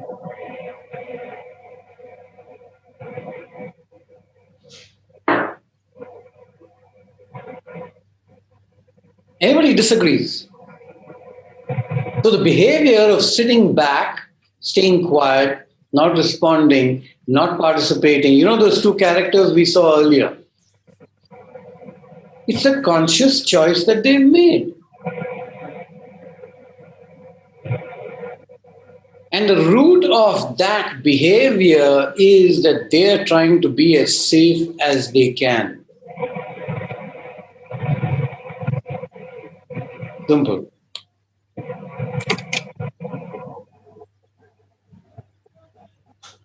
Can you please explain the third point, please? They do the best. Do the best and the safest things they can from their perspective at the moment of acting. For example, give me a thumbs up if you have questions about anything at all, about experiential ed.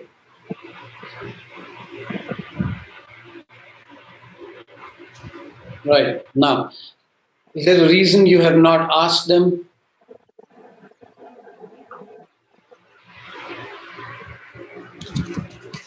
Yes.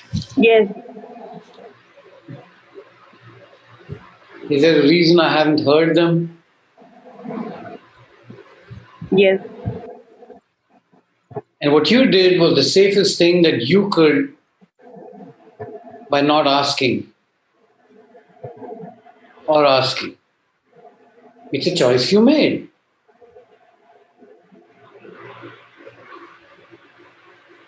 Now, my job as the educator is to make the environment as safe as possible for you to be able to ask that question.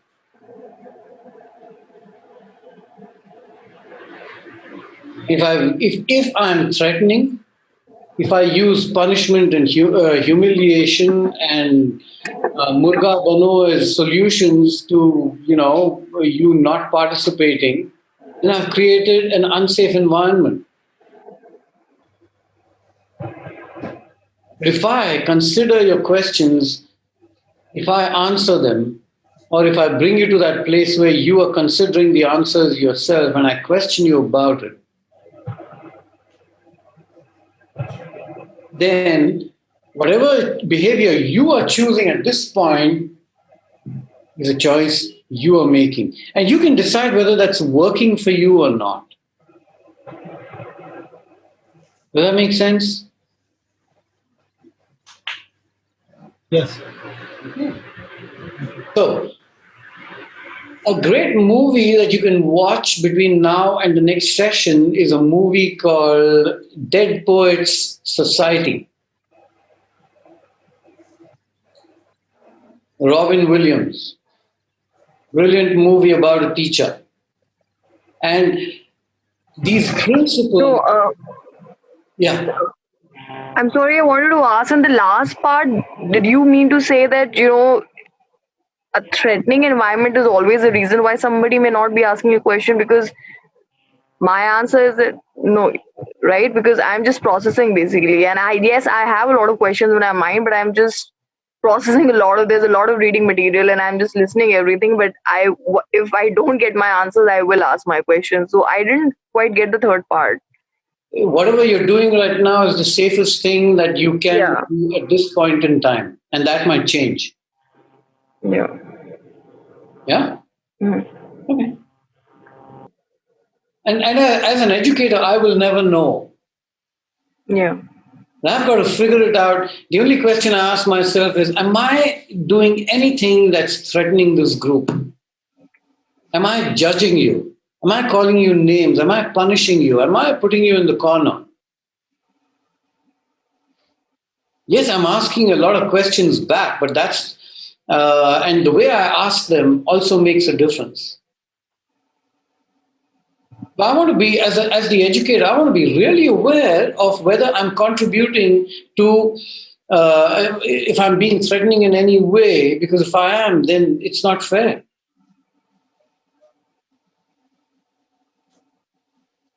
I need to make it safe for you to be able to make the choices that are important to you. Okay, so this kind of details it a little more. So my first experience was when I became a teacher. I was teaching biology, and the classroom is separated from the corridor by this arch. It's called the door to the classroom. And I don't know if it happens to you, but I know that at that point in time, I had a huge problem. I was one person in the corridor, and I was a different person in the classroom.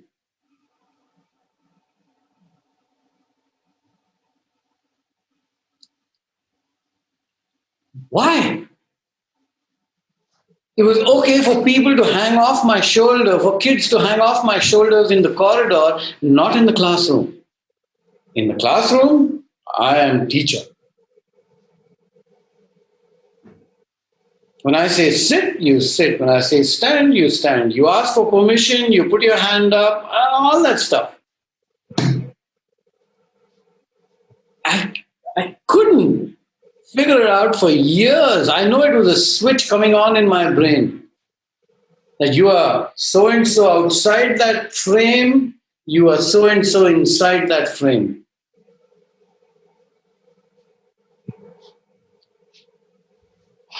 Man, how much suffering we invite to ourselves. And I think something over the years has changed for me, and I'm just going to do things the way I am. I'm going to present to you who I am rather than who I should be. You know, that whole presence, there are workshops on presence. What's the problem with presence? I wear a tie and my presence changes. For how long? Till I open my mouth? Whatever. So I walk into the classroom and I want to believe that human potential is there in each one of you, just waiting to be discovered. Not only by you, but also by me. And invited forth. So my constant actions, come on, talk to me. Let me know what you're thinking.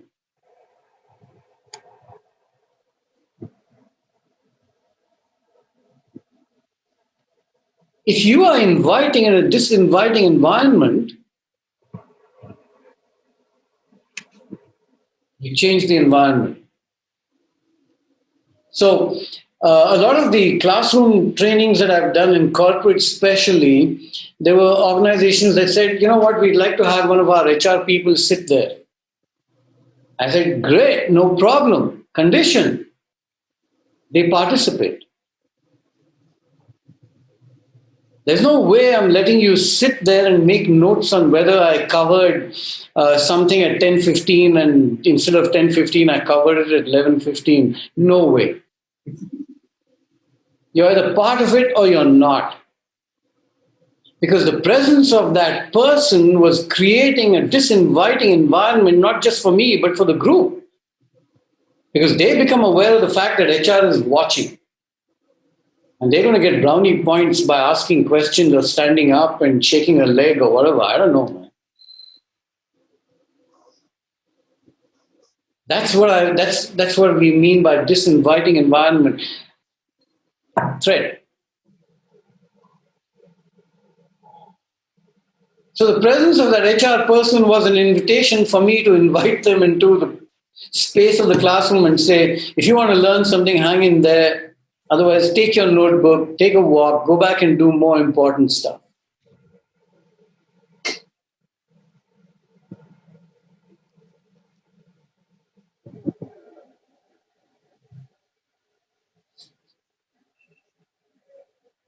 This is another way of looking at challenge by choice, that you can invite, but please respect it when somebody says, no, you know what, I don't want to participate. That's fine. So this is what I usually say. You have the freedom not to participate, but it is my responsibility to have a conversation with you about the reasons for which you're choosing not to participate. And I will not impel you, I will not push you, I will not force you. But I am interested in knowing why you're choosing not to participate. So it's not, okay, you know what, I don't want to participate, I want to go back to the tent and sleep. Sorry. There's a framework.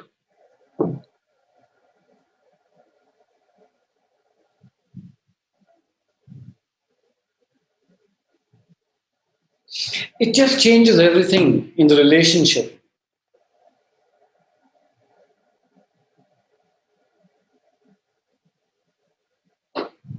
If you have relationships in which you have immense trust, just dissect it and you'll notice that there's an element of invitation in the way they relate with you.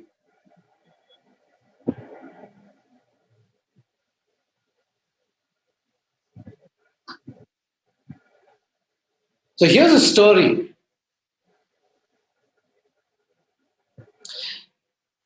So I used to do a lot of this outdoor stuff, right? And at that point in time, in my early years, my whole trip was scare the hell out of everybody.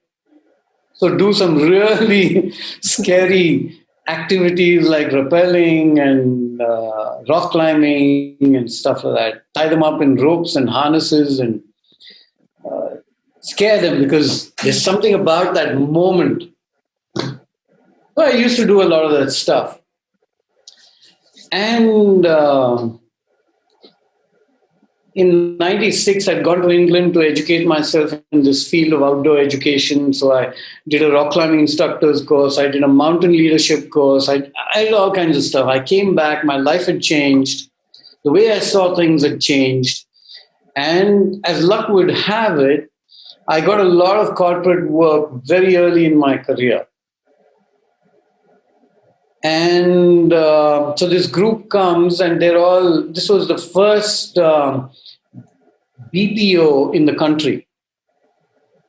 And they had recruited 19, 20, 21, 22-year-olds, and many of them were managing teams of 20 to 40.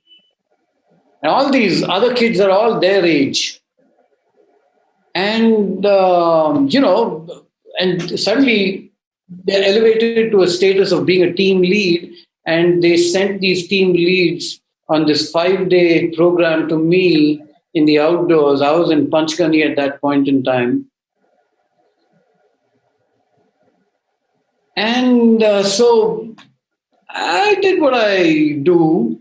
And on a particular day, we went out to do a rappel. And there was this girl, I'm going to call her Elizabeth. She stood far away from the edge, 40 feet away. She wouldn't come close. Everybody else was in the safe zone. She was way back. And I noticed that, and after a while, I kind of said, hey, do you want to try? And she said, no, are you mad? I said, okay. Then a few more of the group did it. And then I said, hey, Liz, you want to try? Said, no. Okay. Let me know when you think you're ready. Few more did it. And I called her and I said, hey, Liz, you want to try? She said, maybe. I said, okay. So let's do one thing. Why don't you just get harnessed? She said, no way. Are you crazy? Because the moment I wear a harness, you're going to make me do it. I said, are you crazy? I don't do stuff like that. Just get the feel of the harness. That's all. Just put on the harness. You don't need to do it. Great. A few more did it. Said, Liz, you want to do it? By then, she was 20 feet closer. She had worn the harness. She was hanging around there. She'd probably bitten all her nails. If she had a choice, she would go to her toes. She said, maybe. I said, hey, you know what? You need to make a decision because it is getting dark. And it's going, and we have just a few left. And she said, okay, but can I come a little closer? And I said, yeah, sure. So this is what I'm going to do. I'm going to tie you up so that you don't go anywhere in that direction towards the edge. And in case you go, I just want you to be safe. So I hooked her in. Then after a couple of more kids went down, I said, hey, now you got to make a decision. She said, okay, I'm going to come only that close. And she was like 5 feet from the edge. And then I'm going to try and look over. I said, okay, great. Wait, hold on. I hooked her in. She was safe. I was safe. We were all tied in. She came 5 feet close to the edge. Then she said, can I go closer? I said, yeah, sure. Come. And I let her lead the way. I had her tied in. She came to the edge. She started shaking, shivering, sobbing. I said, what happened? And so this story is really, it goes on for an hour. It even got dark by that time. She told me her whole life story, and she was dealing with a hell of a lot. She was dealing with the struggle of having to lead 40 people her own age. Huge conflict. And this was a time when if you wanted to go to the loo, you had to check in and out, write it in a muster and say, I'm going. And then it was crazy. Her parents were asking her to finish her education. She already had a job that was earning a hell of a lot. So that struggle at home. And then she had a boyfriend, which she was having trouble with. And she was carrying all this, and she's sobbing 5 feet from the edge and telling me the story. So here's what I did. I said, hey, Liz, you know what? Here's a sack. Now, everything you've told me, as you tell me the story, I want you to put it into the sack. Okay? So she related the story. I said, okay, put it in. When she'd finished storytelling, I said, are you done? I said, yeah, great. And I shut the sack and I said, look, hold on to it. What you're going to do is you're going to take the sack and you're going to drop it over the edge. He said, what do you mean? I said, do you want these monkeys on your shoulder all the time? He said, no. Do you want to get rid of them? Yeah. I said, well, get rid of them. Hold it. Can you feel how heavy they are? She held it. She kind of looked at me quizzically and said, hey, yeah, actually it's heavy. I said, okay, drop it over the edge. She drops it over the edge. I said, can you hear it? Yeah. Made a huge sound. Great. Now, are you ready to go down? She said, so she comes to the edge, goes through the sobbing, shaking, everything, but she is so desperately wants to make it. She eventually does. It's dark. We've been at the edge for an hour. She goes down, looks up, smiles. Now all I can see is white teeth in that darkness. And she's just overcome with joy. And so we started wrapping up and we wrapped up everything and we were walking back. And I said, so Liz, what happened? Have you made any decisions? She said, yeah. I said, what?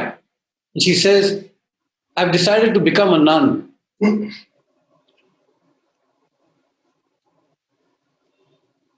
Okay. Story over. 10 years later, she's in the US. She sends me a mail. And she says, I'm going through another rappel. I need you to talk me down. I said, what do you mean? She said, I'm getting married. I'm scared as hell, exactly the way I was on the edge of that cliff. Now, this is what trust the process means. When we do something, whether it's with our children or in our classrooms, what we want, and very often, is this unfair expectation that we want them to be able to do that 2 + 2 immediately. We want to see behavioral change immediately. It's not possible.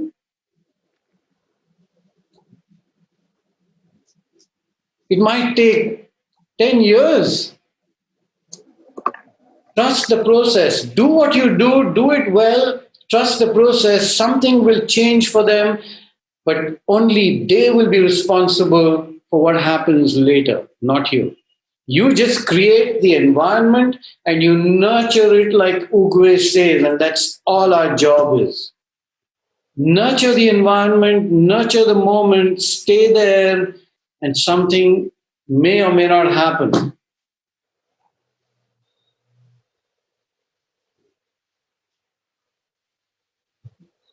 So, I've told you the story. Now, here are the details of what tends to happen. Now, this is our world, okay? We are juggling with a lot of stuff. I'm going to try and give you a larger view of what all this is. Yeah. Now, what do you think happened in that conversation? I kept inviting. He had the freedom to say no. And I respect that. But the decision of coming to the edge eventually was hers. The achievement was theirs. You know, this whole thing about let's encourage them. Yeah, well done. Come on, man. It's okay. Everybody else has done it. Oh, my God. We create more threat with that. I will often tell a group, hey, you know what? Shut up. Let them make their own decision. Because you know what people will do? And it's happened more number of times than I can care to tell you. I do this rock climbing thing with a group, and they will climb to the top, and they would have sweated and struggled and pulled a lot of muscles, and the group will be screaming and shouting in encouragement. They come back down, and I say, hey, how does that feel? If it wasn't for the group, I would not have been able to do it. What? Are you crazy? You stretched your muscles and you're going to be in pain for the next 5 days. You did it for the encouragement of that group. People do not recognize what they're capable of. They'd rather blame the group because next time, that's exactly what's going to happen. When they fail, they're going to say, I wish I had received some encouragement. And those of you who are in corporates will know that that's one of the biggest cribs that people have. I'm not being acknowledged. You know why? Because somebody told them, well done, man, you're a fantastic guy. You're so intelligent, you're so beautiful, well done, you're more capable. Come on.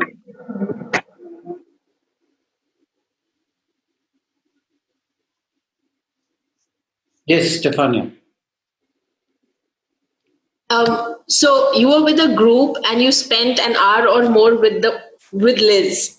But what happened to the rest of the group during that time? Oh, they had gone back. I had enough instructors. Okay. So I just wanted to understand that how do you deal when there's only one or two facilitators and in a large group when there's one person that you need to nurture or help through, then what happens to the other? How do you balance that? Have people in excess. It depends on what you're doing and how you're doing it. If I'm going on a trek, for example, if I'm taking a group on a trek, rule number one, I have to be clear that I can do that trek 4 times. If I'm not capable of doing it 4 times, it means go up, and back. Why? Because you don't know which moment is going to invite you to take somebody down and go back up to join the group. Which is what I'm saying, that whether it's content and knowledge or ability, physical, guys, we've got to be far more capable and knowledgeable than our group. Simple. Most of the failures that facilitators and educators encounter is that they are operating from the edge of their ability. The number of times I've talked to teachers and I say, hey, what are you? I'm a 5th grade history teacher. Oh, wow, really? Okay, so what if you were to teach 9th grade tomorrow? And mind you, she's a MSc or MA or whatever, right? I'm saying you can't teach 9th grade geography. It's not about content. It's about how do you feel about yourself. You have to be far more capable. Emotionally, physically, intellectually, socially. You know what the point is? We've got to work on ourselves 10 times more than we want or expect our audiences to put in. Because you don't know who's going to ask you a question that you can't answer. And there's no shame in saying, I don't know. You know what? I'll get back to you tomorrow. I read every article on Challenge by Choice that I have and more, because suddenly some of you guys started forming groups, and I said, oh, hell, what if they ask me? And I say, I better know. If I don't, it's okay at that point in time, because I don't know what you're going to ask. But am I ready? So I revised everything. I created annotated copies of all the documents that I've put in that folder. I can show them to you. Anyway, I hope that answers your question. Don't make your invitation an accident. I'll give you an example. My first trip to the US, I'm jet lagged. I go to the AE conference. I walk past this guy. He said, hey, how you doing? And I turned around wanting to answer, and he's gone. And it took me a while to recognize that these people, it was a greeting. They weren't asking you. And they didn't expect a reply. They just said, how you doing? It's like, hello. For me, it was an invitation. Crazy, Some of you, those of you who've been to the US know what I'm talking about. Hey, how you doing? Gone, Zoom. So if you give an invitation, don't make it an accident, because you know what? They're going to remember it. This is true with close relationships as well, with your children, with your spouse, with your parents. People will remember. I'm guessing you remember all the invitations you ever got from anybody. Don't think that they don't remember.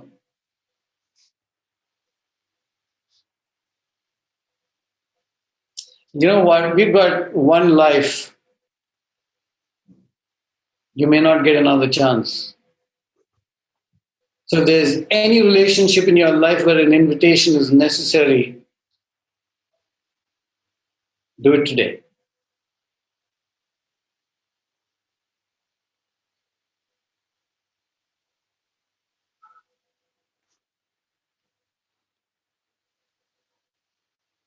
Okay. So last session, remember I ran you through some stuff really fast and I said, okay, I'm going to cover it next time. Here we go. This is our world. Know where you do have control and where you don't have control. When I was with Liz, I had control over the ropes. Her physical safety was my responsibility. Her emotional safety was her responsibility. I just needed to hang in there and wait with her.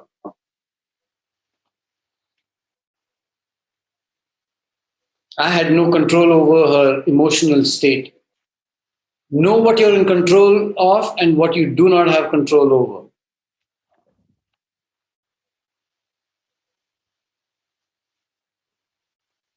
Content, you have control. Study. If you don't know it, know where to access it.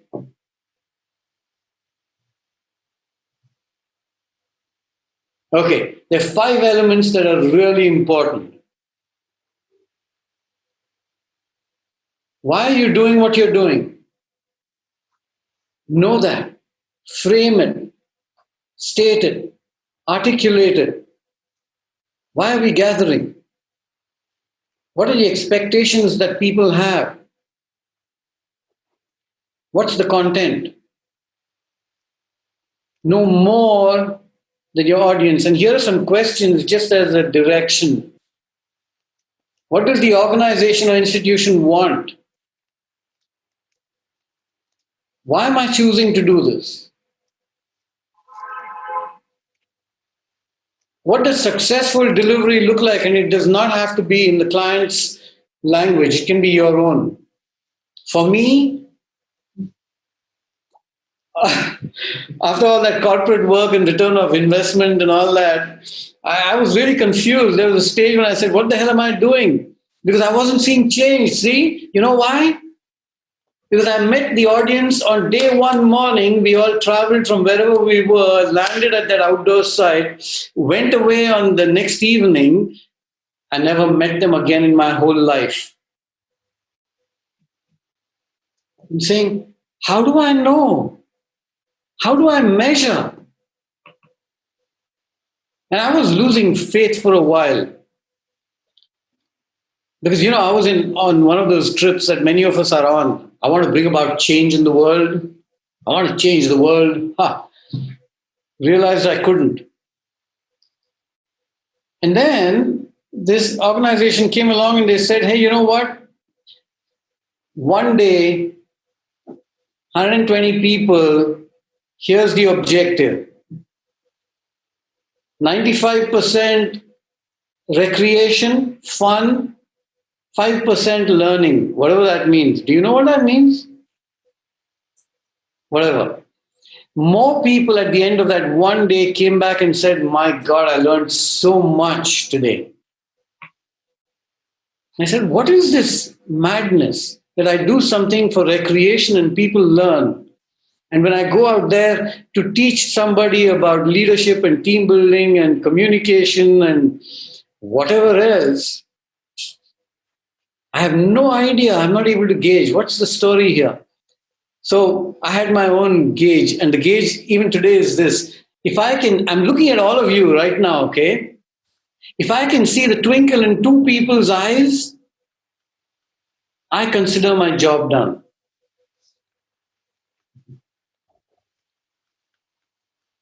That's why I've remained happy.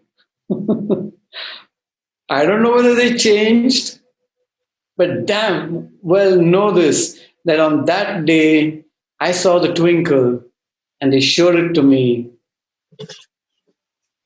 And that's it. So find out how are you going to measure what you do. So, Vishwas, what about the organization's ROI then? You have a 40-member group coming in and you see twinkle in just 2 people. What about the rest of the 38 and the ROI of the organization? Hey, that's their joy, not mine. They can measure it whichever way they want. And some of you know it's on power, point basis, right? If a facilitator gets more than 4.5, they're worth it. Otherwise, they're not. And I failed. I've got 4.3 or 3.8 or whatever. Who the hell cares, man? Sorry. Don't give me work. If you're going to measure me on a point basis, please. And I will let the organizer. I've become quite shameless now, Deepa. I can assure you that. I will talk to them in their language and say, okay, now please rate our conversation that we've been having on a point basis. Hey, I've gotten really smart. And you got to remember this. Now, everybody else whom I meet in organizations is younger than me. So I do my intellectual dadagiri. And we can role play this anytime you want, okay? If you want to find out what are the tricks of talking to these people who are making the decisions and paying your bills, we can have that conversation anytime you want. I will play you and you can then play with those people. All you HR dudes out there. Anybody from HR here who's making these decisions? You're in trouble. Okay, objective. Who's your audience? So, all the data that you can get. So, Akhil, I was saying, know your group. Who are we talking about? What is their ability? What are their needs? Are they even interested in being there? I want to know. And I'm okay with that. You're not interested? I'm cool with it. I will know what to do. So don't show me great interest and go to sleep because there's somebody measuring you. Don't play that game. You tell me what your threat is and I'll get rid of it if I can. Because God knows I'm not going to give a review and all of you have passed anyway. I will say this right in the beginning. What do I know about their current physical, social, emotional condition when they are together? Team building. Do team building. Great. For what? They already delivered fantastically. Now you're giving them a break on a training budget. You want them to have a good time and you garb it under team building. Okay, tell me what kind of team you want to build.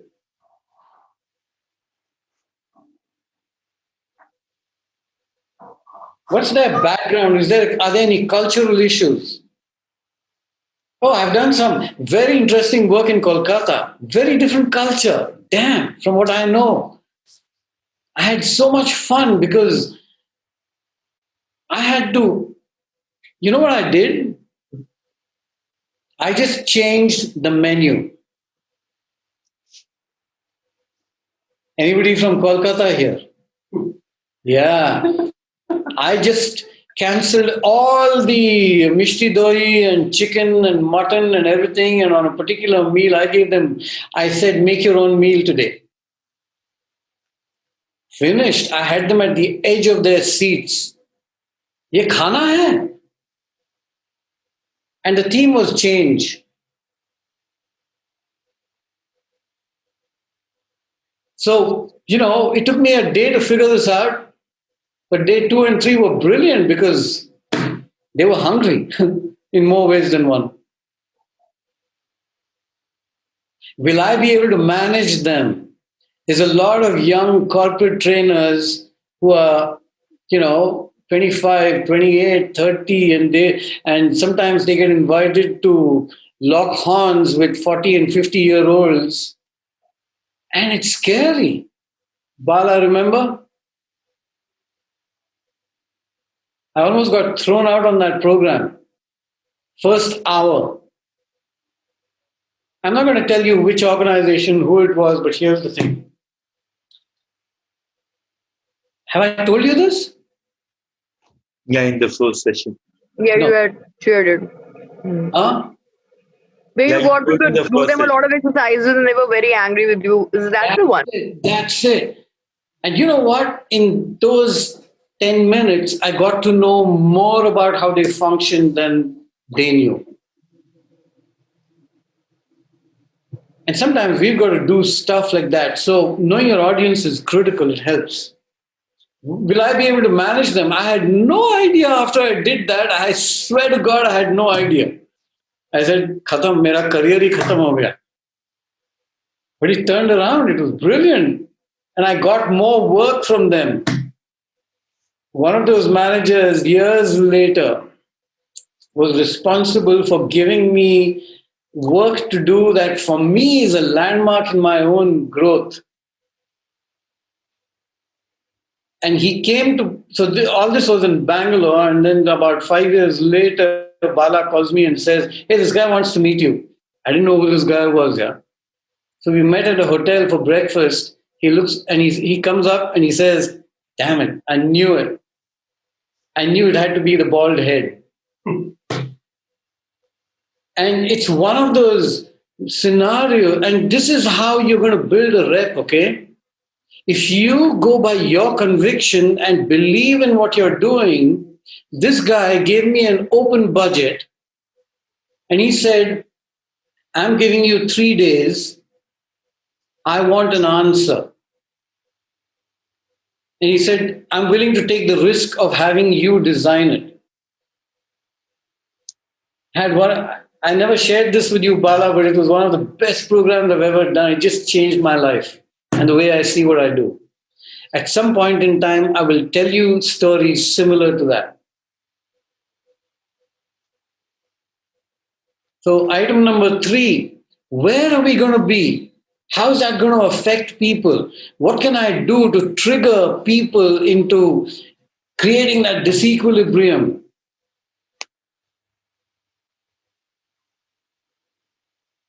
So those are the questions I ask myself.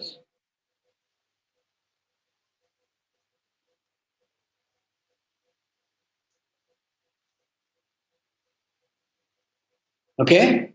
Now, here's a look at a similar scenario, different activity, principles are the same. This is the activity. You can tell what it's about. It's the group pulling up one of their participants, teammates. It's got to do with trust and, all that stuff. And again, a similar participant didn't want to do it. At the end of the experience, she's 40 feet high in the air. Imagine Liz's story, okay? Constant invitation. So what worked? And this is what worked. Offered her choice. She had the freedom to make the choices that mattered to her.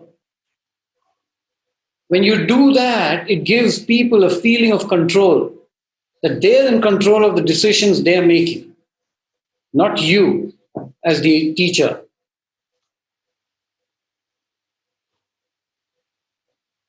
The decision about whether to do it, to get to the top or not, get to the bottom of the rappel or not, is theirs. Of course, there are time boundaries, and sometimes they play themselves out. It was getting, in Liz's case, it was getting dark. She had to make that decision. I didn't bring it about. All I said was, hey, you know what? The darker it gets, the harder it's going to get. You decide. The setting decided. She didn't have to prove anything to anybody because the rest of her group had walked away. You asked me, right? Where was her group? They'd gone away.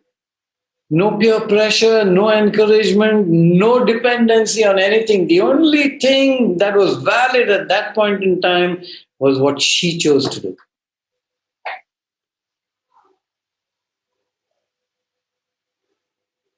The risk she had to take. I was just going to hold the ropes, physically and metaphorically. These are really critical elements. They're not just about rappels, they're about classroom as well.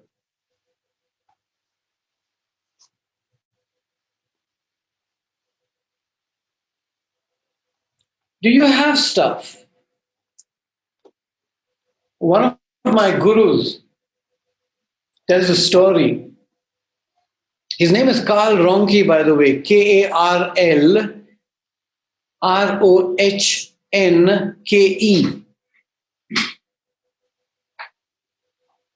Brilliant guy. You Google him and you'll get to know him. He passed away a few weeks ago. The story he tells is he's going to do a corporate training program somewhere in the US, and he takes a flight with a bag full of toys. Now imagine, okay, you are the person. So you got all your toys that you're going to use for that corporate training program. He lands up at that city, his bag goes south. And there he is stuck with a room full of corporate executives with nothing except what he has, who he is.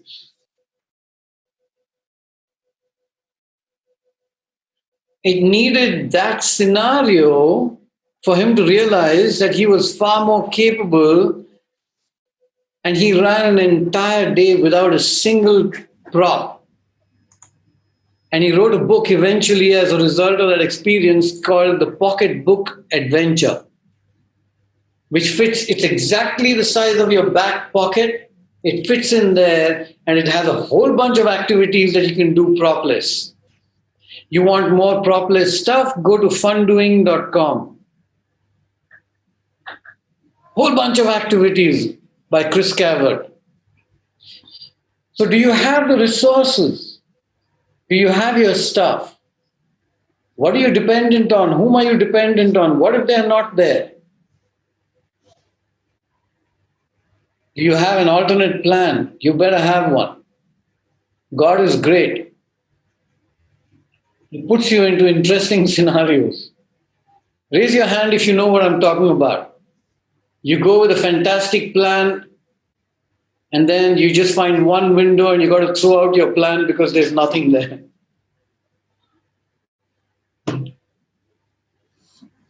The fifth piece, you. What are you carrying into that space?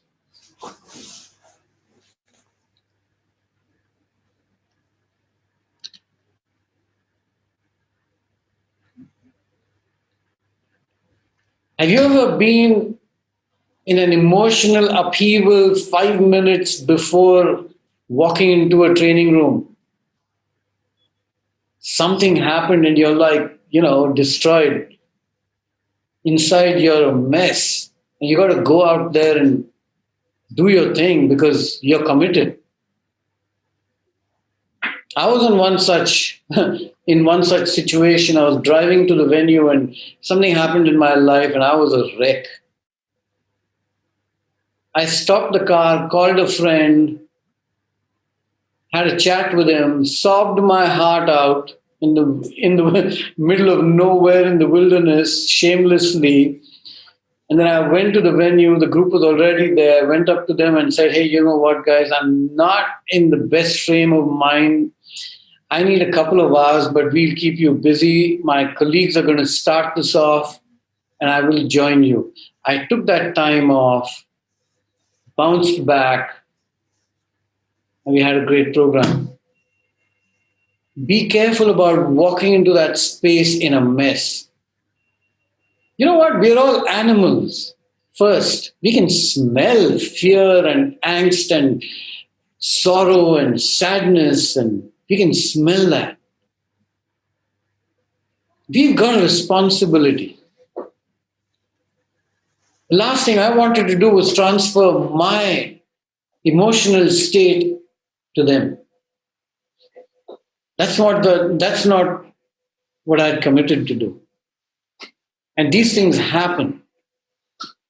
We need to take care of ourselves before we can take care of somebody else. You know the airline thing, right? What do they tell you? Put the mask on. Put the mask first. If you don't put it on, you are not going to be able to put it on for somebody else.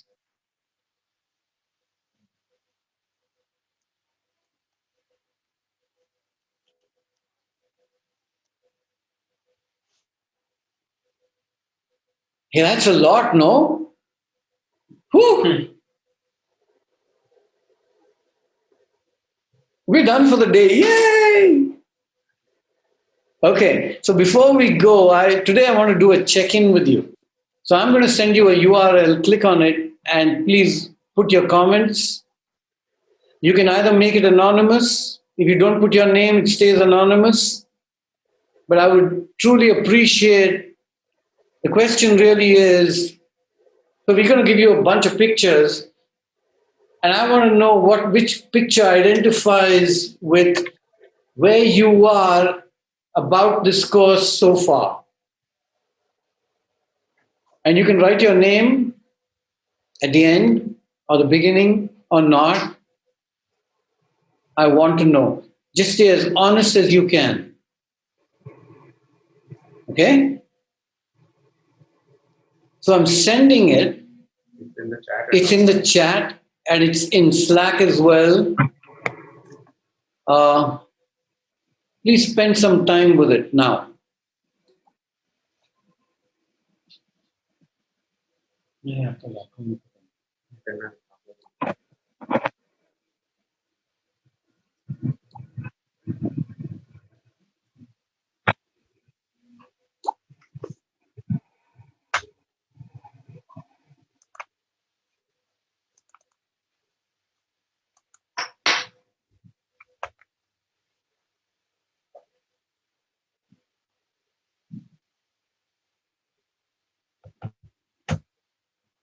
So just for your information, content-wise, we're on track.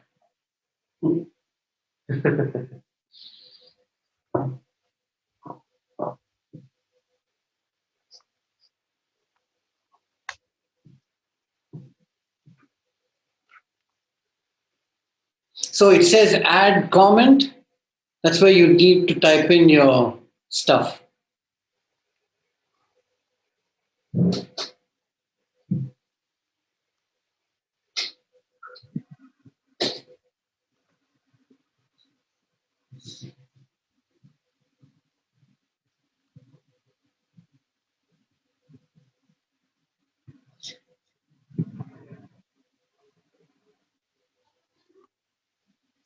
Before we close today, I'd like to invite whoever has not put on their cameras, please put them on.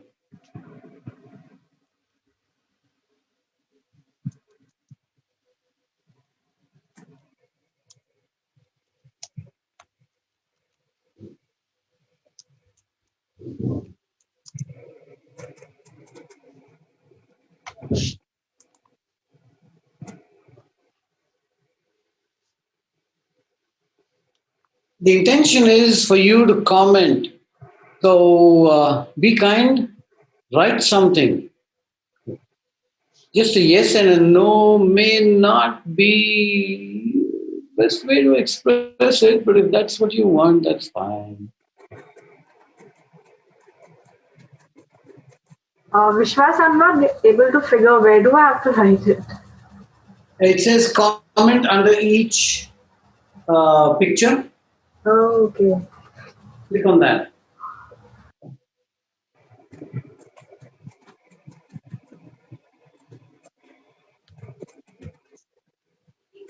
You see, I don't know how you're interpreting the picture, so a yes doesn't tell me much.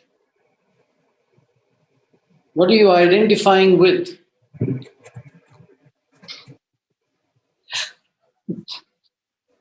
ये MCQ नहीं है भैया, टिक box नहीं है, लिखो.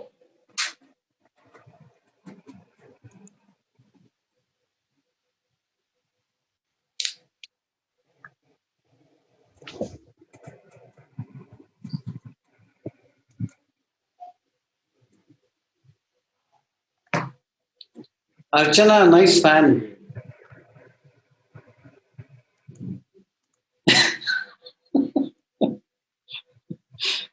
Nice fan, nice air conditioner. We have inherited from the royal family of Vadiyars. Right.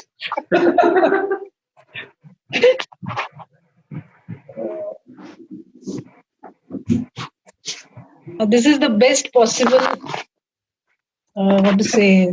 That's far better than the fan. I thought you were my fan. Yeah, that is another interpretation.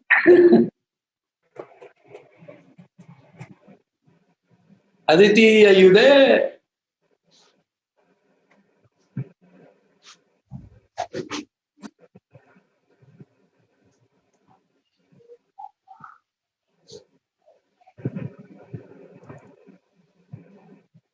when you type out this stuff, think about whether if you receive that answer, then would it tell you anything?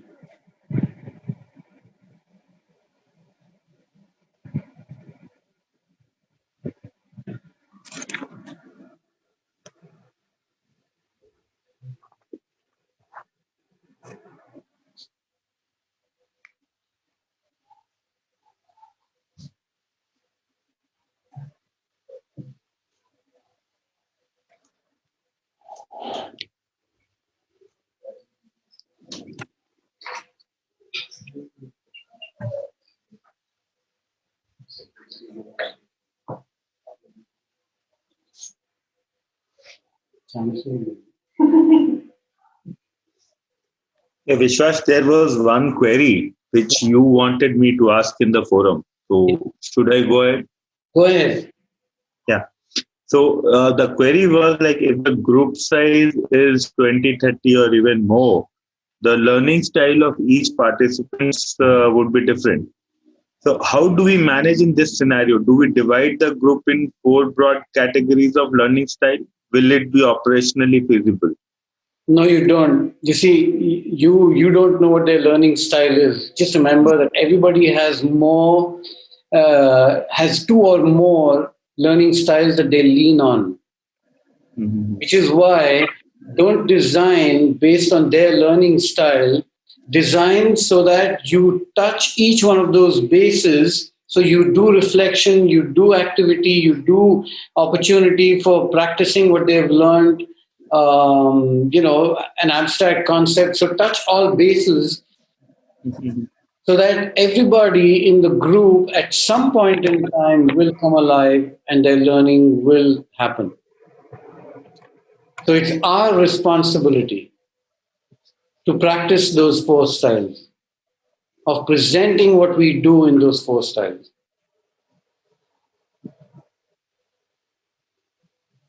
Therefore, the expectation that everybody will stay attentive all the time is an unfair expectation.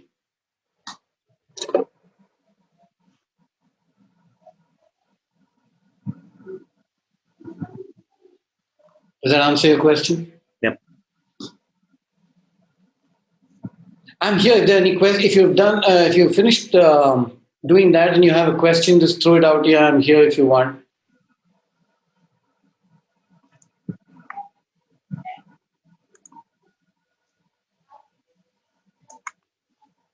And we're kind of done for the day. So when you are done and you want to log out, feel free to do that. See you next Saturday.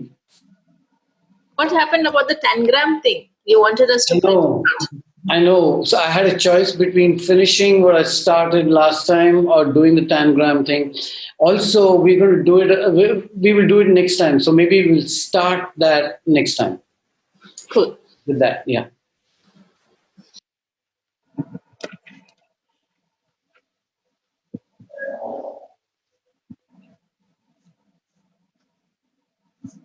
You have the freedom to log out whenever you're ready to go and leave me alone in this room, in this world. Have to leave this story. But I ran to run. See you guys next time. Bye. Happy weekend. Thanks, Vishwas. Thank you. Bye. Vishwas, I have a question, and it's regarding this reflection, the last activity we did. So if we do the same with our students, I mean, like whether it's students or employees or whoever it is in a group, how do we, after like gathering all these responses, how do we respond to them? Right? Like one is just getting someone to reflect, and then the other is trying to assess like why they're feeling that way and what can be done further. Your job is not to question why, but to do and die. You heard that somewhere, no? Yeah. See, why okay, so let's say you ask them why, and then they tell you. Why are you asking me this question? Scary question, no? Yeah. Yeah. So I will not ask you that question. So our job is not to find out why, it's to help them discover why. And like, how do they take the next steps then? When did you get involved with their life? Right. Careful. You want to go and change somebody, right? No control area. Mhm. Got it. Thank you.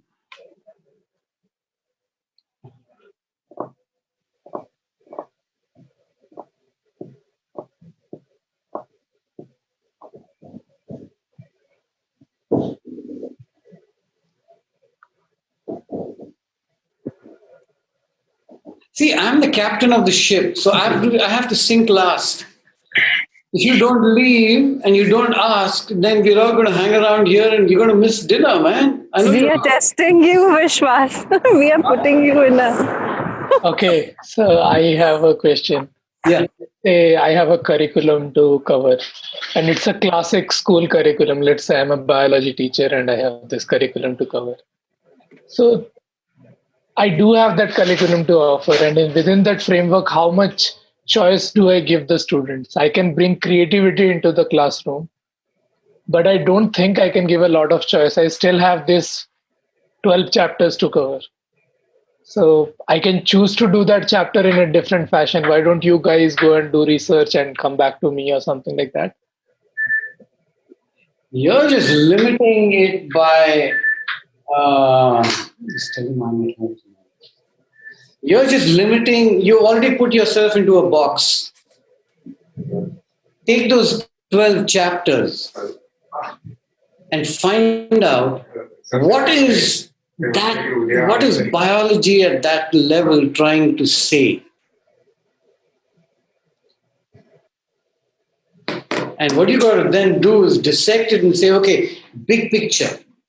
The problem is we get caught with that little worksheet and we think that's what we are supposed to complete. That's not your job.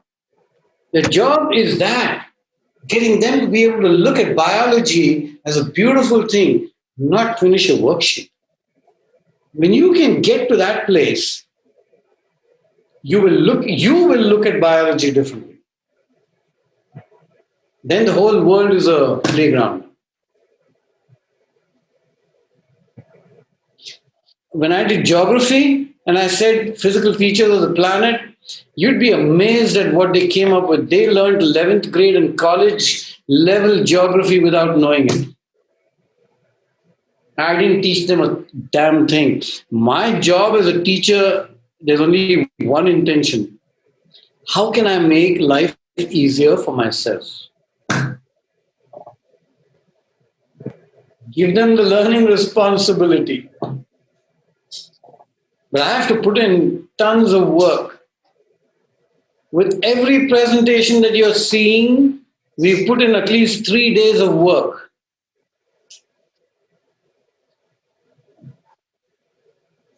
It'll do something to you as a person and your mastery in the subject and the way you look at it.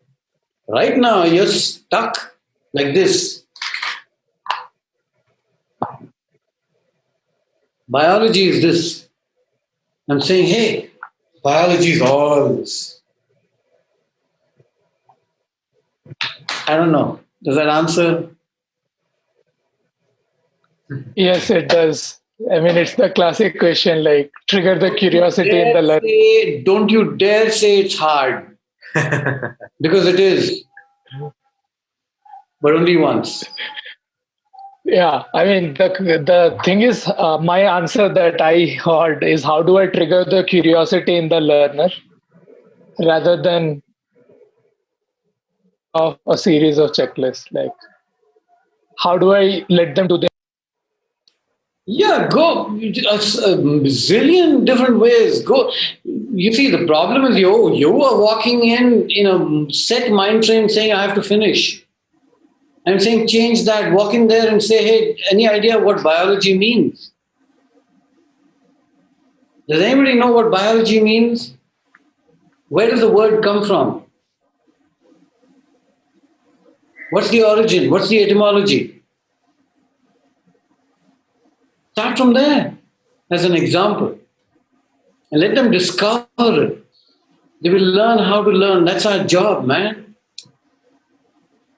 Oh, by the way, there's this brilliant place on Facebook that I would invite you to join. It's called Logophilia.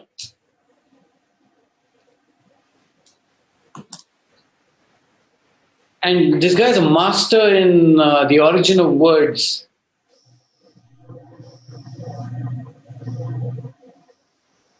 And sometimes just the audio, discovering the origin of the word can change the way you see biology. Santu, do you know the origin of the word? What is the, break it up for me? I just forgot everything in etymology.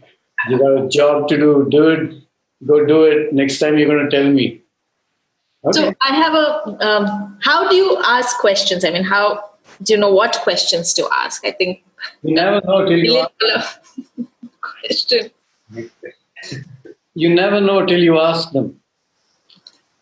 Yeah, but I mean, I feel like I always end up asking why. So how do I change them or ask what or how or yeah. Like just framing the question. So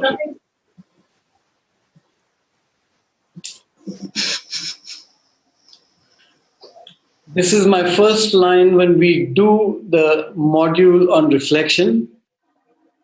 I can't teach it to you.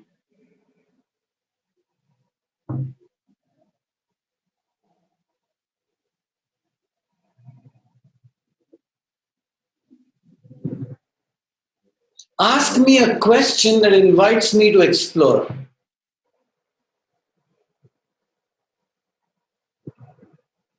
Go on. It's not intellectual. So how do I, okay. See, I have no idea absolutely what to ask at this point. But the question that you just said, I feel coming from that space. So when I want to ask someone a question, coming from a space of exploration, even for myself, not so that they reach a stage that I want them to reach. Good. So ask. I don't know what to ask. Seriously. Sweetie, this is a practitioner's course.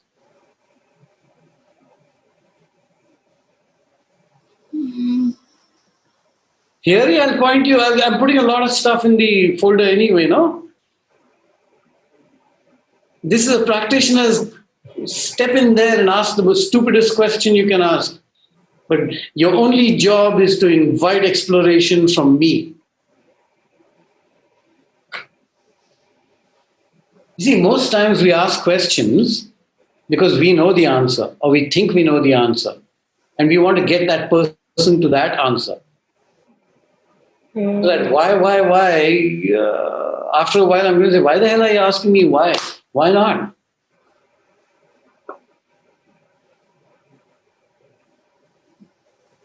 Related to that, so I have a question.